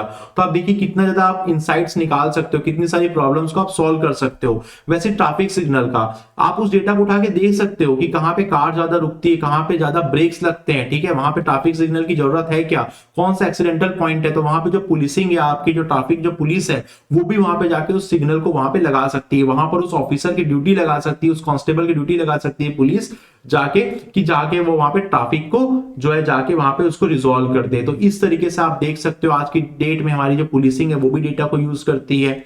आज की डेट में हमारे ट्रांसपोर्टेशन सिस्टम जो डेटा को कलेक्ट कर रहा है उससे भी कितने सारे प्रॉब्लम्स यहाँ पे हो सकते हैं, और ये रियल टाइम प्रॉब्लम्स है, ठीक है। वैसे ही आप देख सकते हैं कि यहाँ पे मशीन लर्निंग एल्गोरिथम जो जीपीएस से कितने सारे काम कर ले रहा है उबर। अब उबर क्या कर रहा है, 15 सेकंड के अंदर नियरेस्ट आपको ड्राइवर बता दे रहा है। और ऐसा नहीं है कि हर जगह में चप्पे चप्पे में हर जगह आपकी उबर खड़ी है, वो प्रिडिक्ट कर दे रहा है। उसका जो मॉडल है ना, उस एल्गोरिथम के थ्रू प्रिडिक्शन कर दे रहे हैं कि नियरेस्ट ड्राइवर कौन सा जो आपके 15 सेकंड के अंदर आपके घर तक पहुंच जाएगा। अब आप ये भी चीज सोचते हो कि कई सारी कंपनी आपको बताती है कि 10 सेकंड के अंदर हमारा जो चीजें आपको नियरेस्ट स्टोर में मिल जाएगी, आप एक मोबाइल बस उठा लो, वो प्रिडिक्ट ही करते हैं, है ना, कि आपको कब तक इस चीजों को जो मिल जाएगी। अब इस डेटा को यूज करके उबर ने क्या क्या बिजनेस किए हैं, अब आप समझिए, बिजनेस प्लान समझिए, उबर स्टोर, ठीक है, आपके नियरेस्ट। अब आपको जब डेटा मिल गया तो उससे आप क्या क्या प्रॉब्लम सॉल्व कर सकते हैं। जैसे मैंने भी आपको बताया कि भाई एक डेटा जो ओला टैक्सी से यूज हो रहा था, उससे कैसे रोड को रिपेयर किया गया इंडिया के अंदर, है ना, कैसे ट्रैफिक सिग्नल को मैनेज किया गया उसमें केवल एक सेंसर लेके डेटा को कलेक्ट करके। वैसे उबर ने भी ये काम किया, उबर ने अपने उबर के स्टोर्स बनाए, और उबर ने ना एक कंपनी, एक जो कार है उसके लिए भी यहाँ पर ड्राइवर लेस जो कार है उस प्रोजेक्ट में भी काम की। आप इस चीज को देखेंगे ना तो आपको जो मैंने मूवी बताई है सुपर पंप, उसमें भी ये चीज दिखाया गया है। उबर में क्या हुआ कि उबर ने चाहा कि जो कार है, ठीक है, उसमें से ड्राइवर ही हम लोग हटा दें, ठीक है, तो ड्राइवर को जो सैलरी दी जाती है वो सैलरी का जो कॉस्ट है बच जाएगा। अब उसके लिए अभी से क्यों ना हम लोग डेटा को कलेक्ट कर लें, क्योंकि हमको पता है कि आज की डेट में, आज से कल की डेट में ड्राइवर जो है वो हट जाएंगे कार से, ऐसा उबर का मानना है, ऐसा हमारी कई सारी टेक्नोलॉजी कंपनीज का मानना है, ठीक है। गूगल ने भी ये कार को डेवलप किया, ड्राइवरलेस कार को, लेकिन और कई कंट्री में जैसे दुबई जैसी कंट्री में कार चल भी रही है, इसका मॉडल प्रोजेक्ट चल भी रहा है, ठीक है। अब वो कैसे काम करेगी, उसके लिए भी चाहिए होगा डेटा कि कार कब कहां किस डिस्टेंस में जाके रुकेगी, ठीक है, कितने बार इस रोड में ब्रेक लगता है। ये सब डेटा जब तक हम लोग उस कार को नहीं देंगे ना, उस ड्राइवरलेस कार को, तब तक वो कार सही तरीके से चल नहीं पाएगी, और उसके अंदर होंगे पैसेंजर, उसके अंदर होगी कई सारी लाइफ्स, उसके अंदर होगी कई सारी जान। तो यहां पर आप देखिए डेटा को एक मशीन लर्निंग एल्गोरिथम जब आप बना रहे हो, कोड लिख रहे हो, तो उससे कितने सारी चीजें इंपैक्ट डाल सकते हो आप, है ना। तो यहां पर आपको हमेशा डेटा सही देना होता है। तो उबर हमेशा क्या करती है, हमेशा उस डेटा को ना कलेक्ट करती है, पे पर मिनट के अकॉर्डिंग अपने डेटा को कलेक्ट करती है, जिससे कि कल को जब भी कार से यहाँ पे आए ड्राइवरलेस कार, तो वहां पर सबसे बड़ी कंपनी बन के निकले उबर। उबर फूड्स में, फूड डिलीवरी में अपने ट्रैकिंग करती है, उस डेटा को यूज करती है, अपने स्टोर्स के बिजनेस में इस डेटा को यूज करती है। तो आप यहां पर इस चीज को अच्छे तरीके से समझिए कि फॉरकास्टिंग के थ्रू, अभी मैं आगे चलकर आपको हो सकता है कि जब हम लोग पूरा प्रोजेक्ट पूरा कर लेंगे तो आपको ऐसा एंड टू एंड प्रोजेक्ट भी कराऊंगा जिसमें हम लोग रियल उबर का डेटा को लेके इसी चीज को हम लोग कैलकुलेट करें, एस्टीमेट टाइम ऑफ अराइवल को करें, ऑन क्लिक चैट की जो चैटिंग है उसको हम लोग यहाँ पे यूज करें, और भी कई सारी चीजें हैं बहुत अच्छी। यहाँ पे सेल्फ ड्राइविंग कार जो है उसको डेवलप कर रहा है, और वो बिल्कुल भी पॉसिबल तभी हो सकती है जब तक आपके पास डेटा क्यों ना हो। जब आपके पास डेटा हो तभी ये चीज पॉसिबल हो सकती है। तो आप उस मूवी में भी देखिएगा, उसमें काफी अच्छे तरीके से बताया गया है कि कैसे इस चीजों पे काम हुआ है, और आपको वहां से काफी सारी चीजें जो है समझने और सीखने के लिए मिलेगी। तो डेटा साइंस के टूल्स को आप बिल्कुल भी यहाँ पर इग्नोर नहीं कर सकते आगे आने वाले टाइम पे।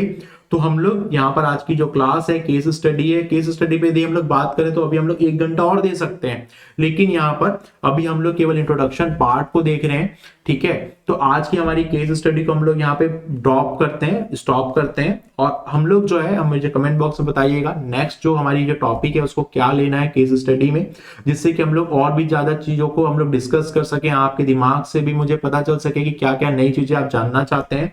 तो हम लोगों ने आज की क्लास को हम लोग कंक्लूड करते हैं। हम लोगों ने डे नंबर 8 के अंदर ईडीए कंप्लीट कर लिया, पांडा प्रोफाइलिंग मैंने आपको बता दी, फीचर इंजीनियरिंग हम लोगों ने स्टार्ट कर दिया, और फीचर इंजीनियरिंग के चारों टॉपिक को मैंने आपके साथ आज डिस्कस कर लिया। तो नेक्स्ट क्लास भी हमारी फीचर इंजीनियरिंग से रिलेटेड होने वाली, जो होगी हमारी डे नंबर 9 की क्लास। जो लोग भी हमारे व्हाट्सएप और टेलीग्राम ग्रुप के साथ नहीं जुड़े हैं, जुड़ जाइएगा, जिसका लिंक आपको डिस्क्रिप्शन बॉक्स में मिल जाएगा जब भी आप इस वीडियो को देख रहे हैं। साथ ही साथ मेरे आगे आने वाले 2 वे कम्युनिकेशन, अभी हम लोग तो 1 वे कम्युनिकेशन ही कर पाते हैं, मैं आपको केवल चैट पढ़ पाता हूं। गूगल के अंदर, जूम मीट के अंदर मैं मेंटर सेशन प्रोवाइड करता हूं जो फ्री होते हैं आप लोगों के लिए, उसका भी आपको रजिस्ट्रेशन फॉर्म मिल जाएगा। नेक्स्ट इवेंट कब होने वाला है जहां पर हम लोग 2 वे कम्युनिकेट कर पाए, आप लोग मेरे से आके डाउट भी पूछ सकते हो वहां पर, तो वो उसका भी आप फॉर्म फिल आउट कर सकते हैं। व्हाट्सएप टेलीग्राम ग्रुप को आप ज्वाइन कर सकते हैं, जहां पर आपको आगे आने वाले और भी वीडियोस जो भी बनते रहेंगे इन फ्यूचर, उसके भी आपको अपडेट्स मिलते रहेंगे। जॉब अपडेट्स भी आपको वहां पे मिलते रहती है, जहां पे डेटा साइंस, डेटा एनालिस्ट की जो आपकी हायरिंग चलती है उसके रिगार्डिंग। तो आप व्हाट्सएप टेलीग्राम ग्रुप को ज्वाइन कर लीजिए, हमारे डिस्क्रिप्शन फॉर्म को भर दीजिए, और आपको जो डेटा सेट है मैं गिट हब के अंदर प्रोवाइड कर दूंगा। जो भी इंटरनेशनल स्टूडेंट है वहां पर आप डेटा सेट को ले सकते हैं। और इस हर क्लास के बाद ये जो पीडीएफ नोट्स है मैं आपको एंड्रॉइड एप्लीकेशन में प्रोवाइड कर देता हूं। जैसे कि जो आप लोग सीरीज को देख रहे होंगे आपको पता चल गया होगा, तो आप एंड्रॉइड एप्लीकेशन में चले जाइए। एंड्रॉइड एप्लीकेशन को इंस्टॉल करने के बाद आप डेटा साइंस का जो हमारी प्लेलिस्ट है उसके फ्री कोर्स के अंदर आप एनरोल कर लीजिए। वहां पर लाइन वाइज आपको डे मिल जाएंगे, और उस डे के अकॉर्डिंग आपको सारे के सारे नोट्स भी मिल जाएंगे। तो ये पीडीएफ नोट आप हमारे एंड्रॉइड एप्लीकेशन से इंस्टॉल कर सकते हैं, हमारे वेबसाइट को गो थ्रू कर सकते हैं, और हमारे जो है गिटहब जो लिंक है वहां पर भी आप जाकर डेटा सेट को डाउनलोड कर सकते हैं। हमारे व्हाट्सएप टेलीग्राम ग्रुप के साथ आप जुड़ जाइए, जिससे कि आपको अपडेट्स मिलते रहें।